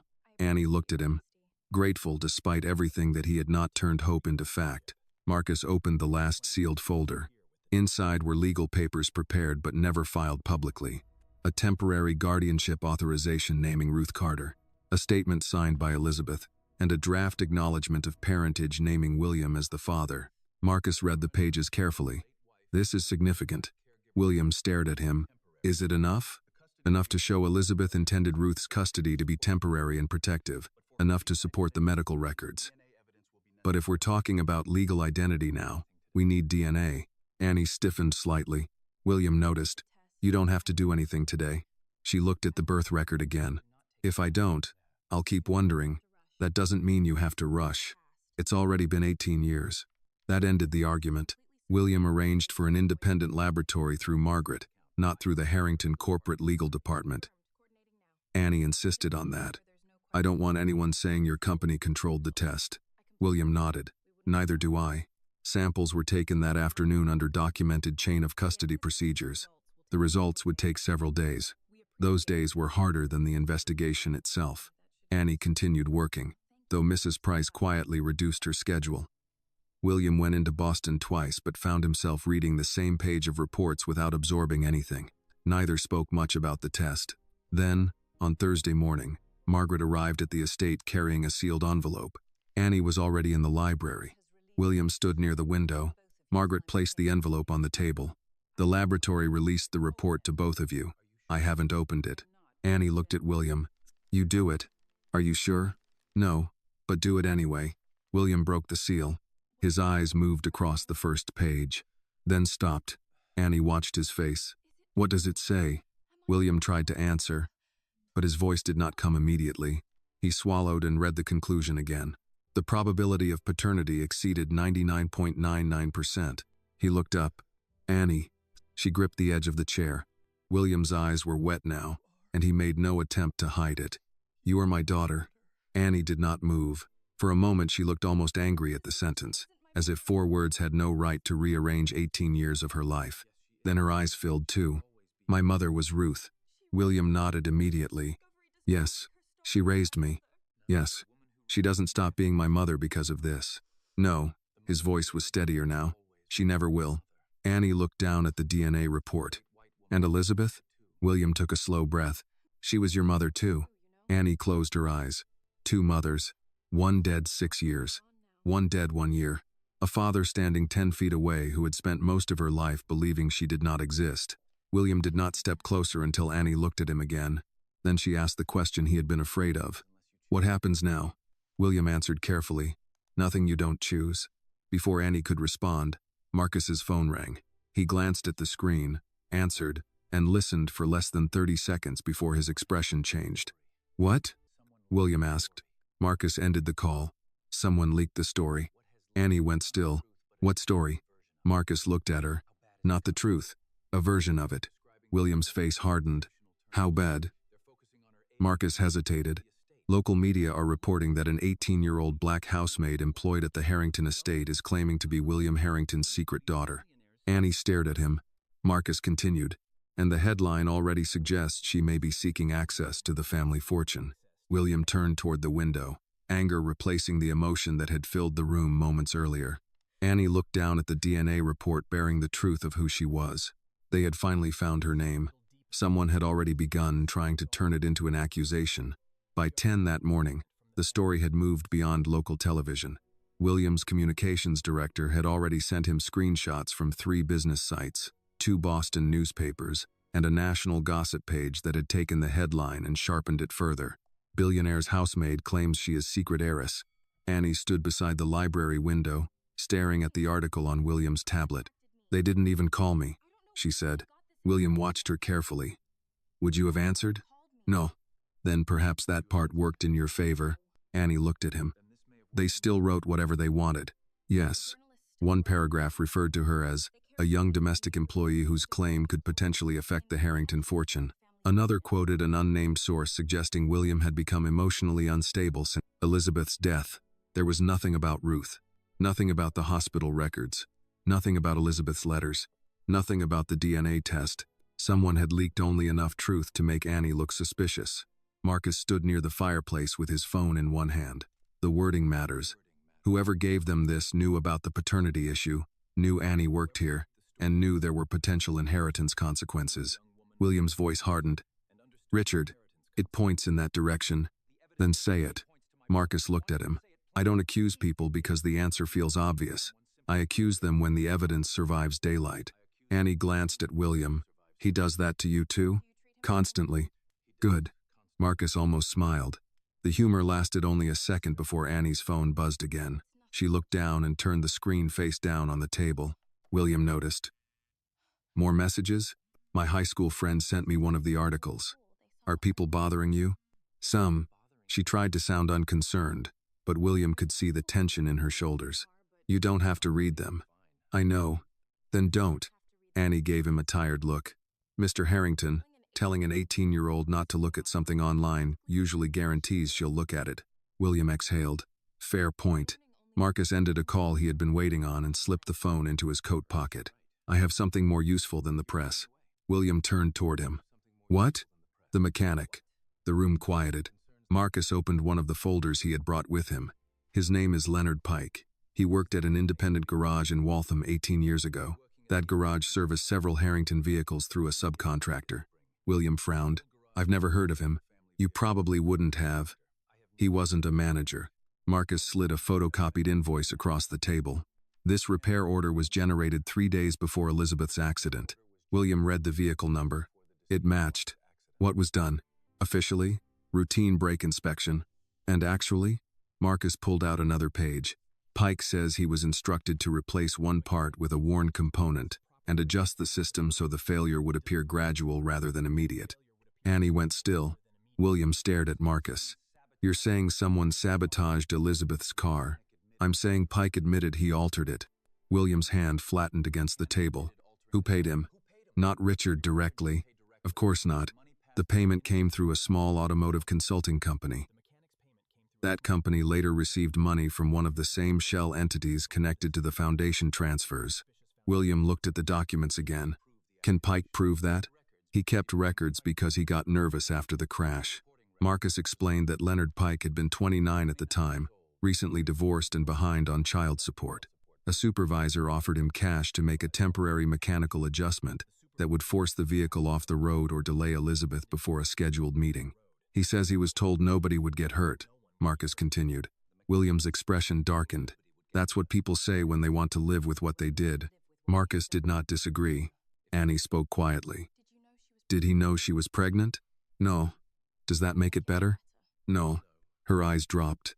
Marcus continued. Pike panicked after the accident. He left the garage within 2 weeks and moved to New Hampshire. He kept the payment stub and copied the work order.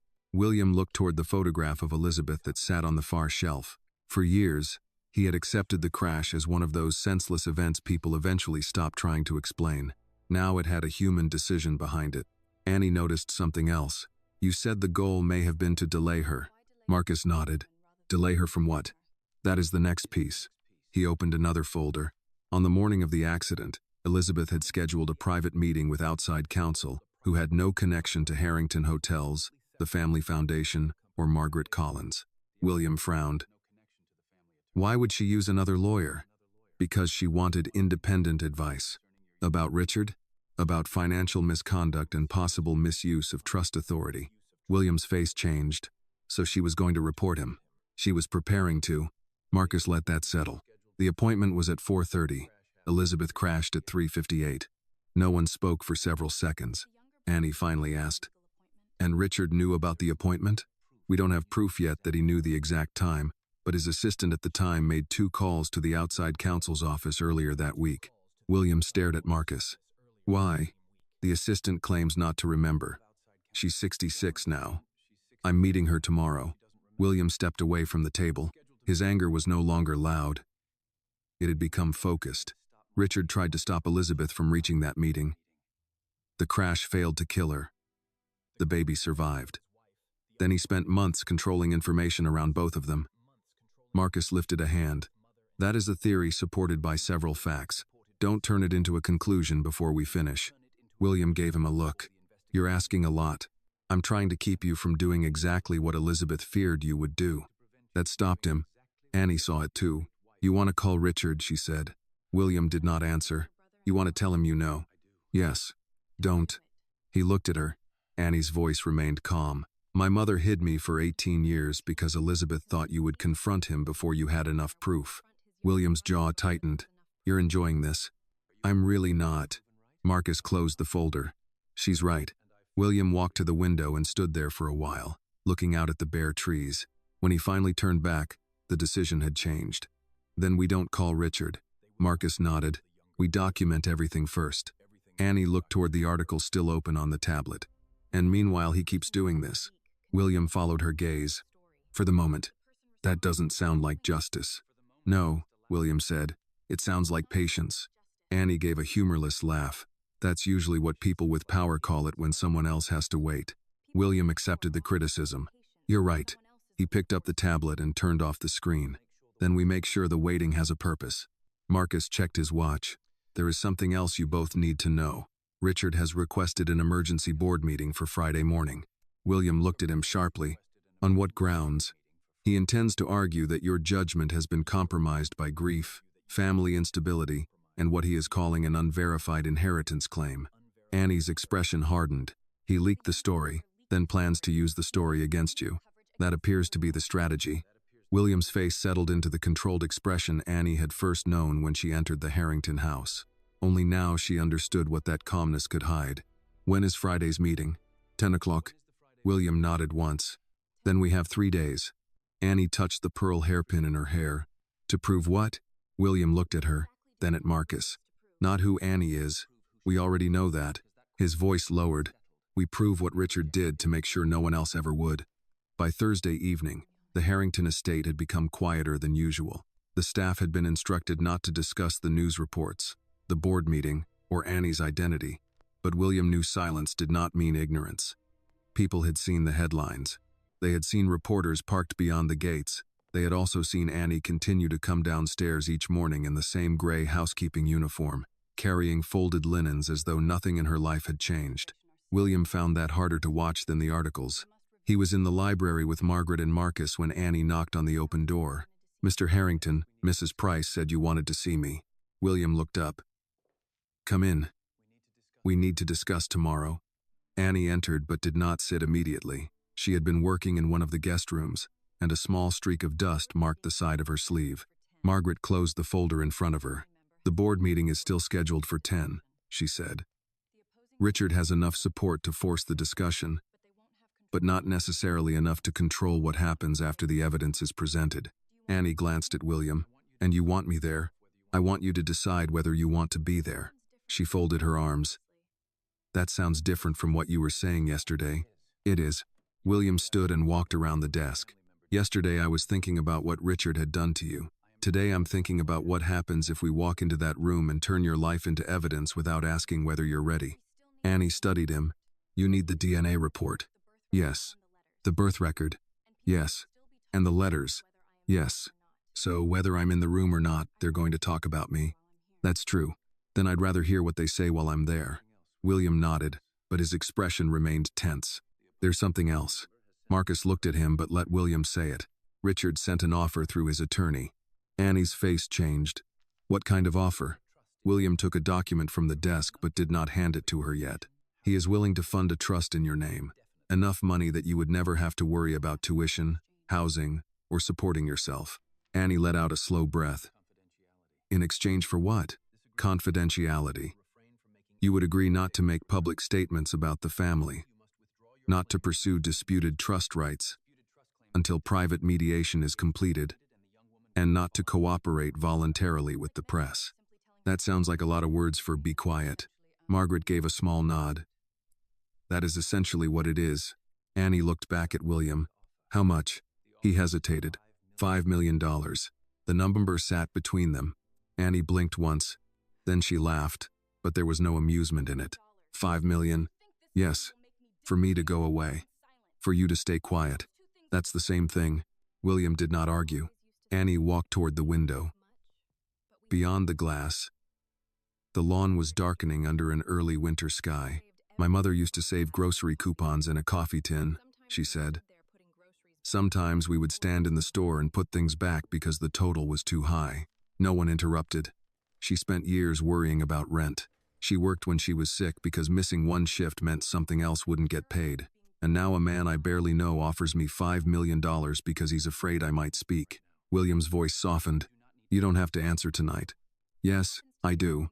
He looked at her. Annie turned. If I take it, what happens to him? Margaret answered. The investigation continues. The evidence already provided to outside authorities does not disappear because you sign a civil agreement. But publicly, Richard would likely try to frame the matter as a private family dispute that had been resolved. Annie nodded slowly. So he keeps his version alive. For a while, perhaps. William stepped closer. You are 18 years old. $5 million is more money than most people will ever see. I will not judge you if you choose security. Annie stared at him. You think I might take it? I think you should be allowed to.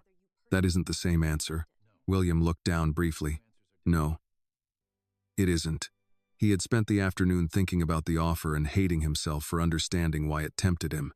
Not for himself, for Annie. $5 million could remove her from the reporters, the legal fight, and the ugliness waiting outside the gates. He had already lost 18 years with her. The thought of watching Richard drag her through another public battle made William want to end the entire matter quickly. Annie seemed to understand. You want me to take it?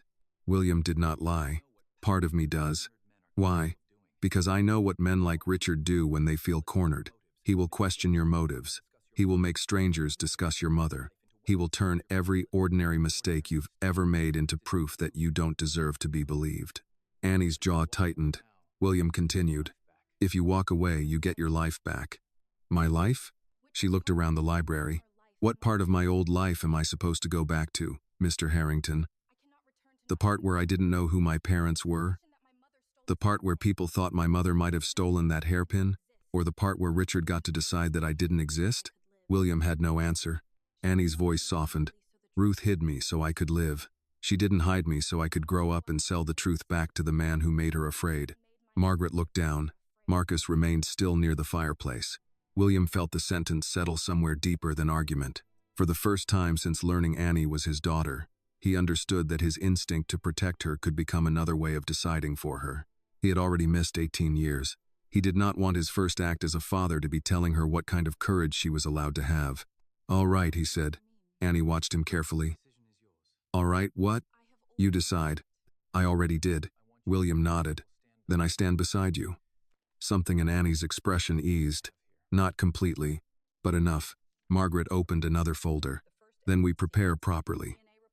The DNA report and birth documentation come first. The trust documents establish motive. The foundation records establish the financial misconduct. Elizabeth's letters explain Ruth's role. Marcus's evidence concerning the vehicle and mechanic comes last. Anya sat down. And the recording from the safe deposit box? Margaret looked at William. We haven't listened to it yet. Annie frowned. Why? William answered. Because the written evidence was already enough to confirm who you are. I wanted to wait until we were ready to hear Elizabeth's voice. Annie's face changed. You mean there's a recording of her? Yes. For a moment she looked much younger than 18. What does she say? I don't know. Annie stared at the small recorder on the table. Then I want to hear it before Richard does. William nodded. Marcus inserted fresh batteries and set the recorder between them. There was a click, followed by several seconds of static. Then a woman's voice filled the room. William closed his eyes. He had not heard Elizabeth speak in 6 years. Her voice was older than in his strongest memories, tired but clear. If this recording is being played, then Ruth kept her promise. Annie stopped breathing. Elizabeth continued. And if William is listening, then I owe him an apology no letter can make sufficient. William's hand tightened around the arm of the chair. I hid our daughter because I was afraid Richard would find her before I could prove what he had done. I believed the separation would last weeks, then months. By the time I understood how deeply Richard had reached into the family accounts, I had already built a secret too large to confess without putting Ruth and the child at risk. The recording crackled. Then Elizabeth's voice softened. William, if you have found her, do not waste the years ahead punishing yourself for the years behind. Be the father you still have time to become. William lowered his head. Annie looked at him. Elizabeth's final words were for the daughter she did not know would someday hear them. And to my little girl, wherever you are when this reaches you, Ruth is not the woman who took you from me. She is the woman who made sure there was still someone left for you to come home to. The recording ended. No one spoke. Annie wiped her cheek with the back of her hand. William looked at her but did not move toward her. After a moment, Annie stood. I'm going tomorrow. William nodded. Yes. And I'm not taking Richard's money. No. She looked at the pearl hairpin resting on the table beside Elizabeth's recorder. Then I think I know what I'm wearing. The next morning, before sunrise, Annie entered the same dining room where William had first stopped her beside the table. Her housekeeping uniform was gone. She wore a simple navy dress and a dark coat borrowed from Mrs. Price until she could buy one of her own. On the table lay the pearl hairpin, Annie picked it up and fastened it into her hair. William was waiting near the door. He looked at her for a long moment. "Are you sure?" Annie met his eyes. "No." Then she straightened her shoulders. "But I'm going anyway." William opened the door. This time he did not walk ahead of her. They left the house side by side. At 9:47 Friday morning, the elevator doors opened onto the 42nd floor of Harrington Hotels and Estates. William stepped out first, then stopped and waited for Annie. It was a small gesture, but she noticed. The corridor ahead was lined with framed photographs from company history. Hotel openings, ribbon cuttings, charity dinners, generations of Harrington men standing beside governors, mayors, and business leaders. Annie had seen some of those images online, but never from this close. None of the faces looked like hers. William glanced at her. "You all right?" Annie touched the pearl hairpin once, then lowered her hand. "I'm here." "That wasn't what I asked." She gave him a brief look. "It's the best answer I have right now." Marcus and Margaret followed several steps behind them. William's general counsel, Thomas Avery, was already waiting outside the boardroom with 2 associates and 3 document cases. Thomas shook William's hand, then turned to Annie. "Miss Carter, Annie is fine." He nodded. "Annie, I need you to understand. Zalme. Zalme. Zalme.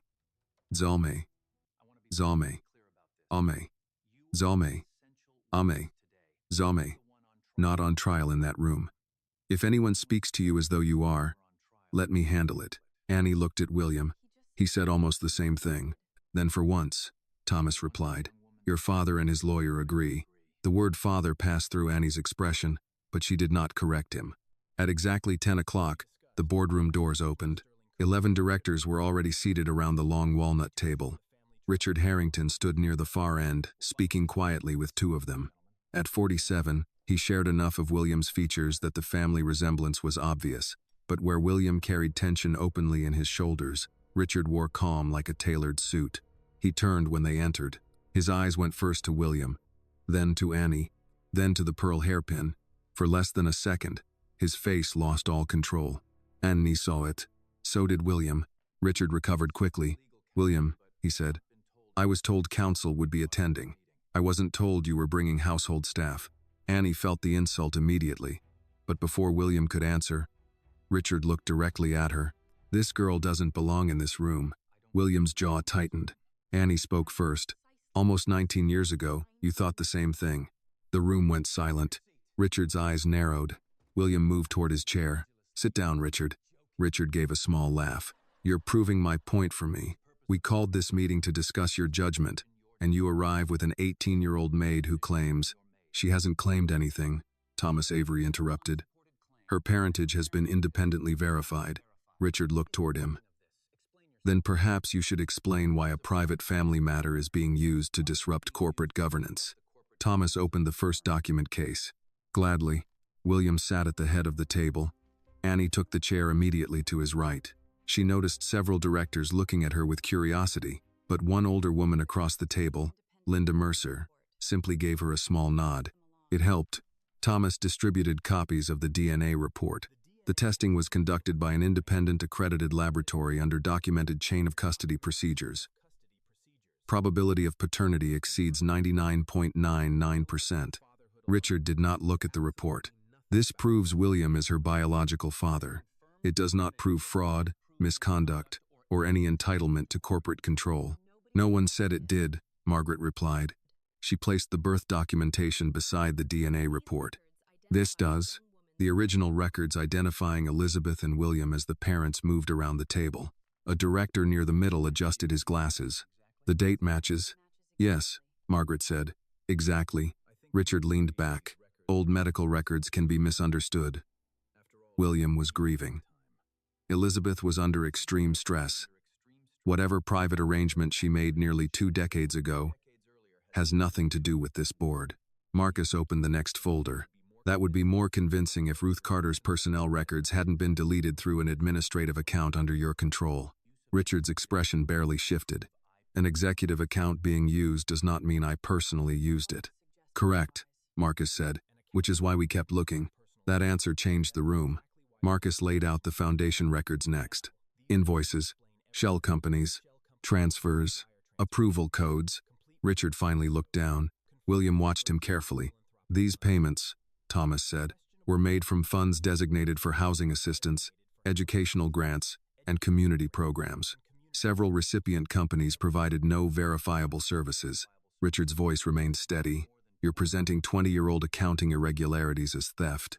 Marcus answered, the money doesn't become less missing because it's old. One of the directors, Gerald Moore, looked at Richard. Did you authorize these transfers? I authorized hundreds of transactions in those years. That wasn't the question. Richard looked at him.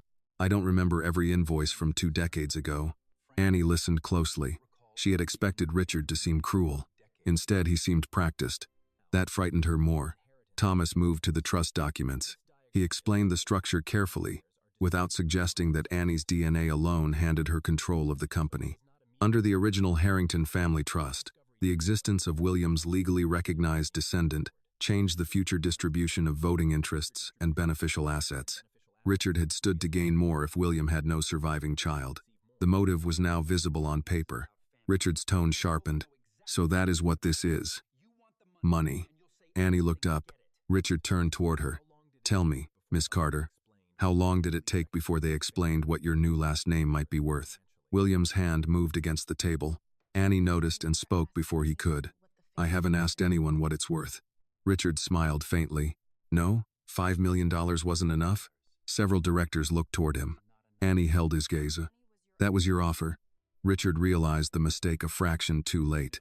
Thomas immediately placed the settlement proposal on the table. Correct. Sent through Mr. Harrington's counsel yesterday. Linda Mercer looked at Richard. You offered her $5 million to remain silent? It was an attempt to resolve a destabilizing private dispute. Annie's voice was quiet. If I'm nobody, why did you need $5 million to make me stay nobody? Richard did not answer her. Marcus opened the final evidence folder. The financial investigation led us back to Elizabeth Harrington's automobile accident. William felt Annie tense beside him. Marcus presented the original maintenance order, payment trail, and Leonard Pike's sworn statement. The room changed. Whatever some board members had expected that morning, it had not been this. Marcus did not dramatize the facts. A mechanic has admitted altering Mrs. Harrington's brake system shortly before the accident. He was paid through an intermediary whose funding traces to one of the same entities connected to Mr. Richard Harrington. Richard finally lost some of his composure. This is absurd. The sworn statement is tab 12, Marcus said. You found a failed mechanic after 18 years and paid him to tell you what you wanted. No payment was made. Richard turned toward William. This is what grief has done to you. You've built a conspiracy because you couldn't accept what happened to Elizabeth. William looked at him for a long moment. Then he pressed a button on the small recorder Thomas had placed on the table. Elizabeth's voice entered the room. If this recording is being played, then Ruth kept her promise. Richard stopped moving. No one else did either. They listened as Elizabeth described hiding her daughter, her fear of Richard, the financial records, and Ruth's role in protecting the child. When the recording ended, the silence lasted several seconds. Richard recovered first. A dead woman's suspicions are not evidence. No, Thomas said. That's why we brought the records. Gerald Moore closed his folder. I think we've heard enough to address today's governance motion. Richard looked around the table. You cannot seriously be considering. I am, Linda Mercer said. The original motion challenging William's leadership was withdrawn. A new motion was introduced immediately. Suspend Richard from all executive and board functions pending independent investigation. The vote was 10-1. Richard did not vote. He stood slowly. This family will regret turning itself inside out for her. Annie rose too. Richard looked at her. She removed the pearl hairpin from her hair and placed it on the table between them. My mother kept this because Elizabeth believed the truth would eventually find its way home. Richard's face hardened. Annie's voice remained steady. You had almost 19 years to bury it. She looked directly into his eyes. You failed. Richard left without another word. Only after the doors closed did Annie realize her hands were trembling. William saw it. He did not reach for her immediately. Instead he asked, Do you want to leave? Annie looked around the room Richard had said she did not belong in. Then she picked up the hairpin. No. She fastened it back into her hair. I want to hear what happens next. In the days after the board meeting, the Harrington name appeared in the news for reasons William had spent most of his adult life trying to avoid. Reporters gathered outside company headquarters. Financial analysts debated the future of the family trust. And the foundation announced that an independent forensic review had begun. Richard's attorneys issued a statement denying criminal wrongdoing, but the board's suspension remained in place, and investigators had already received the records Marcus and Margaret had assembled. Annie stopped reading the coverage after the second day. There was only so much of her own life she could tolerate seeing reduced to headlines. At breakfast that Monday, she sat across from William in the same dining room where he had first seen the pearl hairpin. The difference felt almost absurd. A week earlier, she had been clearing his plate. Now Mrs. Price had placed scrambled eggs, toast, fruit, and 2 cups of coffee between them, then quietly left the room without asking Annie to help with anything. Annie looked toward the service door. This is strange. William folded the newspaper and set it aside. Eating breakfast? Sitting here while someone else clears the dishes. You'll survive. She gave him a look. That sounded very billionaire of you. I've been accused of worse. For a moment, neither mentioned Richard, attorneys, DNA, or trusts. William found himself grateful for that. He had spent years believing large moments defined a life, but the past week had reminded him that family was usually built through smaller things. Remembering how someone took their coffee, knowing when not to ask a question, allowing silence without trying to fill it. Annie buttered a piece of toast. Margaret called me last night. What did she want? She said the legal review of the trust is moving forward. William nodded. It is. She also said I'm entitled to more than anyone has explained to me. He studied her carefully. Do you want me to explain it? Not yet. All right. That answer still seemed to surprise Annie occasionally. William knew why. During most of her life, powerful adults had made decisions around her without asking what she wanted. He had no intention of continuing the pattern simply because he happened to be her father. There is something I do want, Annie said. William waited. My mother's name. He understood immediately. Ruth. Yes, I want what she did formally recorded, not just in some private family file. That can be done. I don't want people saying she kidnapped me or stole me from Elizabeth. They won't. Annie looked at him. You can't promise what people will say. No, but I can make sure the official record tells the truth. She nodded slowly. William continued. Margaret is preparing a statement. Ruth Carter will be identified as the woman who saved Elizabeth after the accident, cared for her during recovery, and protected you at Elizabeth's request. Annie looked down at her plate.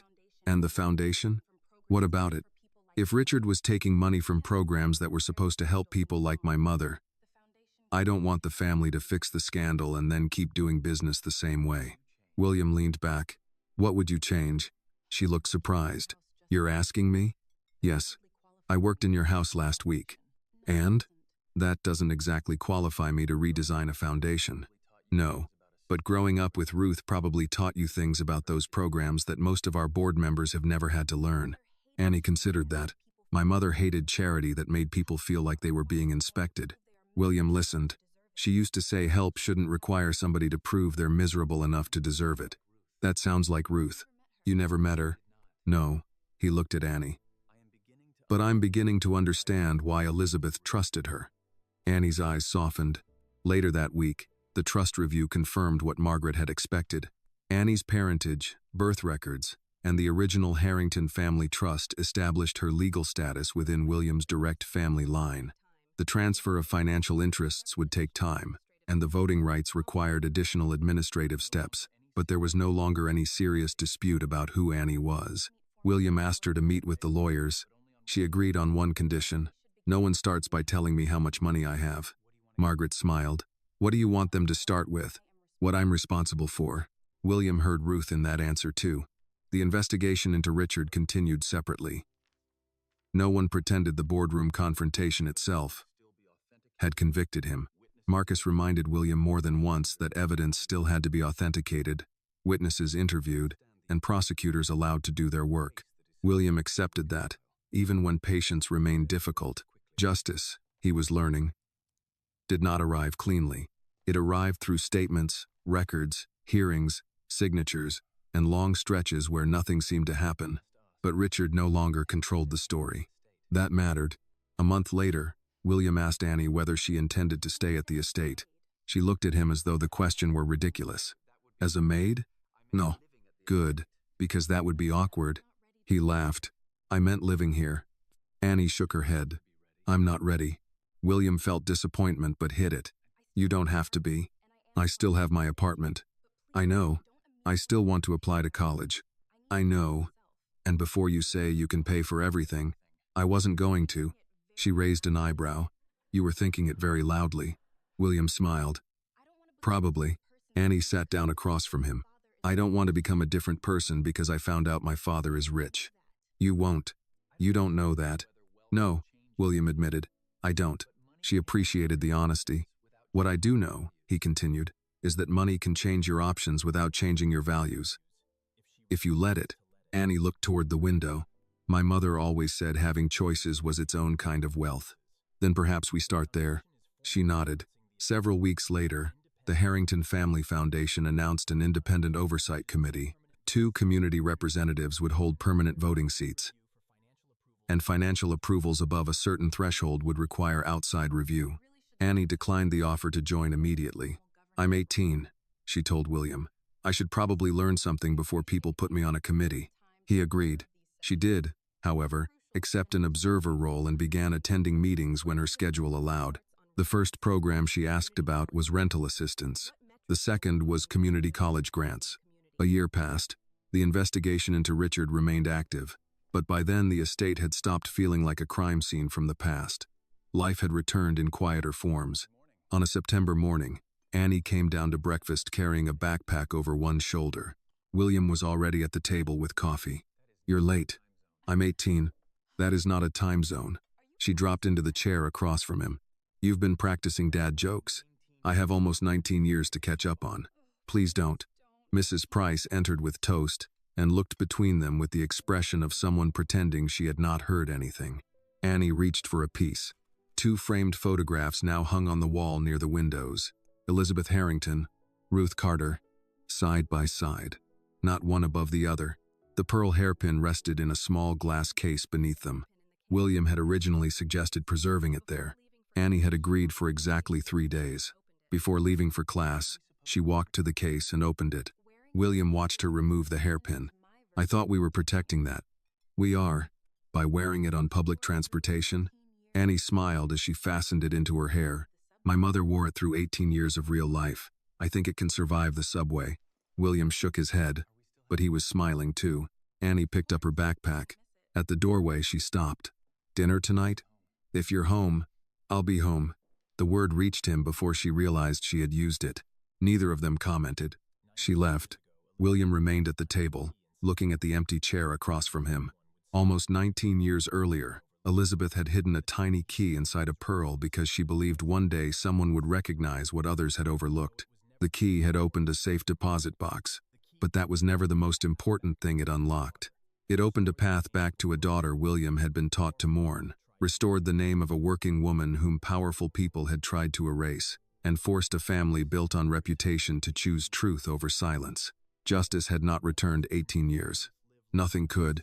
It had not made Ruth live long enough to see Annie learn the truth, nor given Elizabeth the chance to explain every choice herself. But it had done something William once underestimated. It had stopped the lie from owning what came next. Outside, Annie crossed the front steps with the pearl hairpin shining against her dark hair. She was no longer the young maid a room full of powerful people could dismiss. She was not merely a billionaire's daughter either. She was Annie Carter, Annie Elizabeth Harrington, Ruth's child and Elizabeth's child, carrying both women forward without allowing one truth to erase the other. And for the first time in her life, the future belonged to her before it belonged to anyone else. This story reminds us that truth can be delayed, hidden, or ignored, but it cannot be erased forever. Annie's journey shows that a person's worth is never determined by race, wealth, job title, or family name. Ruth had no power or influence, yet her courage and loyalty protected a child for 18 years. William learned that love also means listening, admitting what we failed to see, and giving others the freedom to choose their own future. In the end, justice could not return the lost years, but it restored dignity, exposed betrayal, and gave Annie the right to know who she was without losing the mother who raised her. The story asks us to remember one simple truth. Sometimes the people society overlooks are the very people carrying the courage, loyalty, and truth that everyone else needs. This video is a work of fiction created with the assistance of artificial intelligence. All characters, events, and situations are not real and do not represent any actual people or true stories. The content is intended for storytelling and emotional illustration only.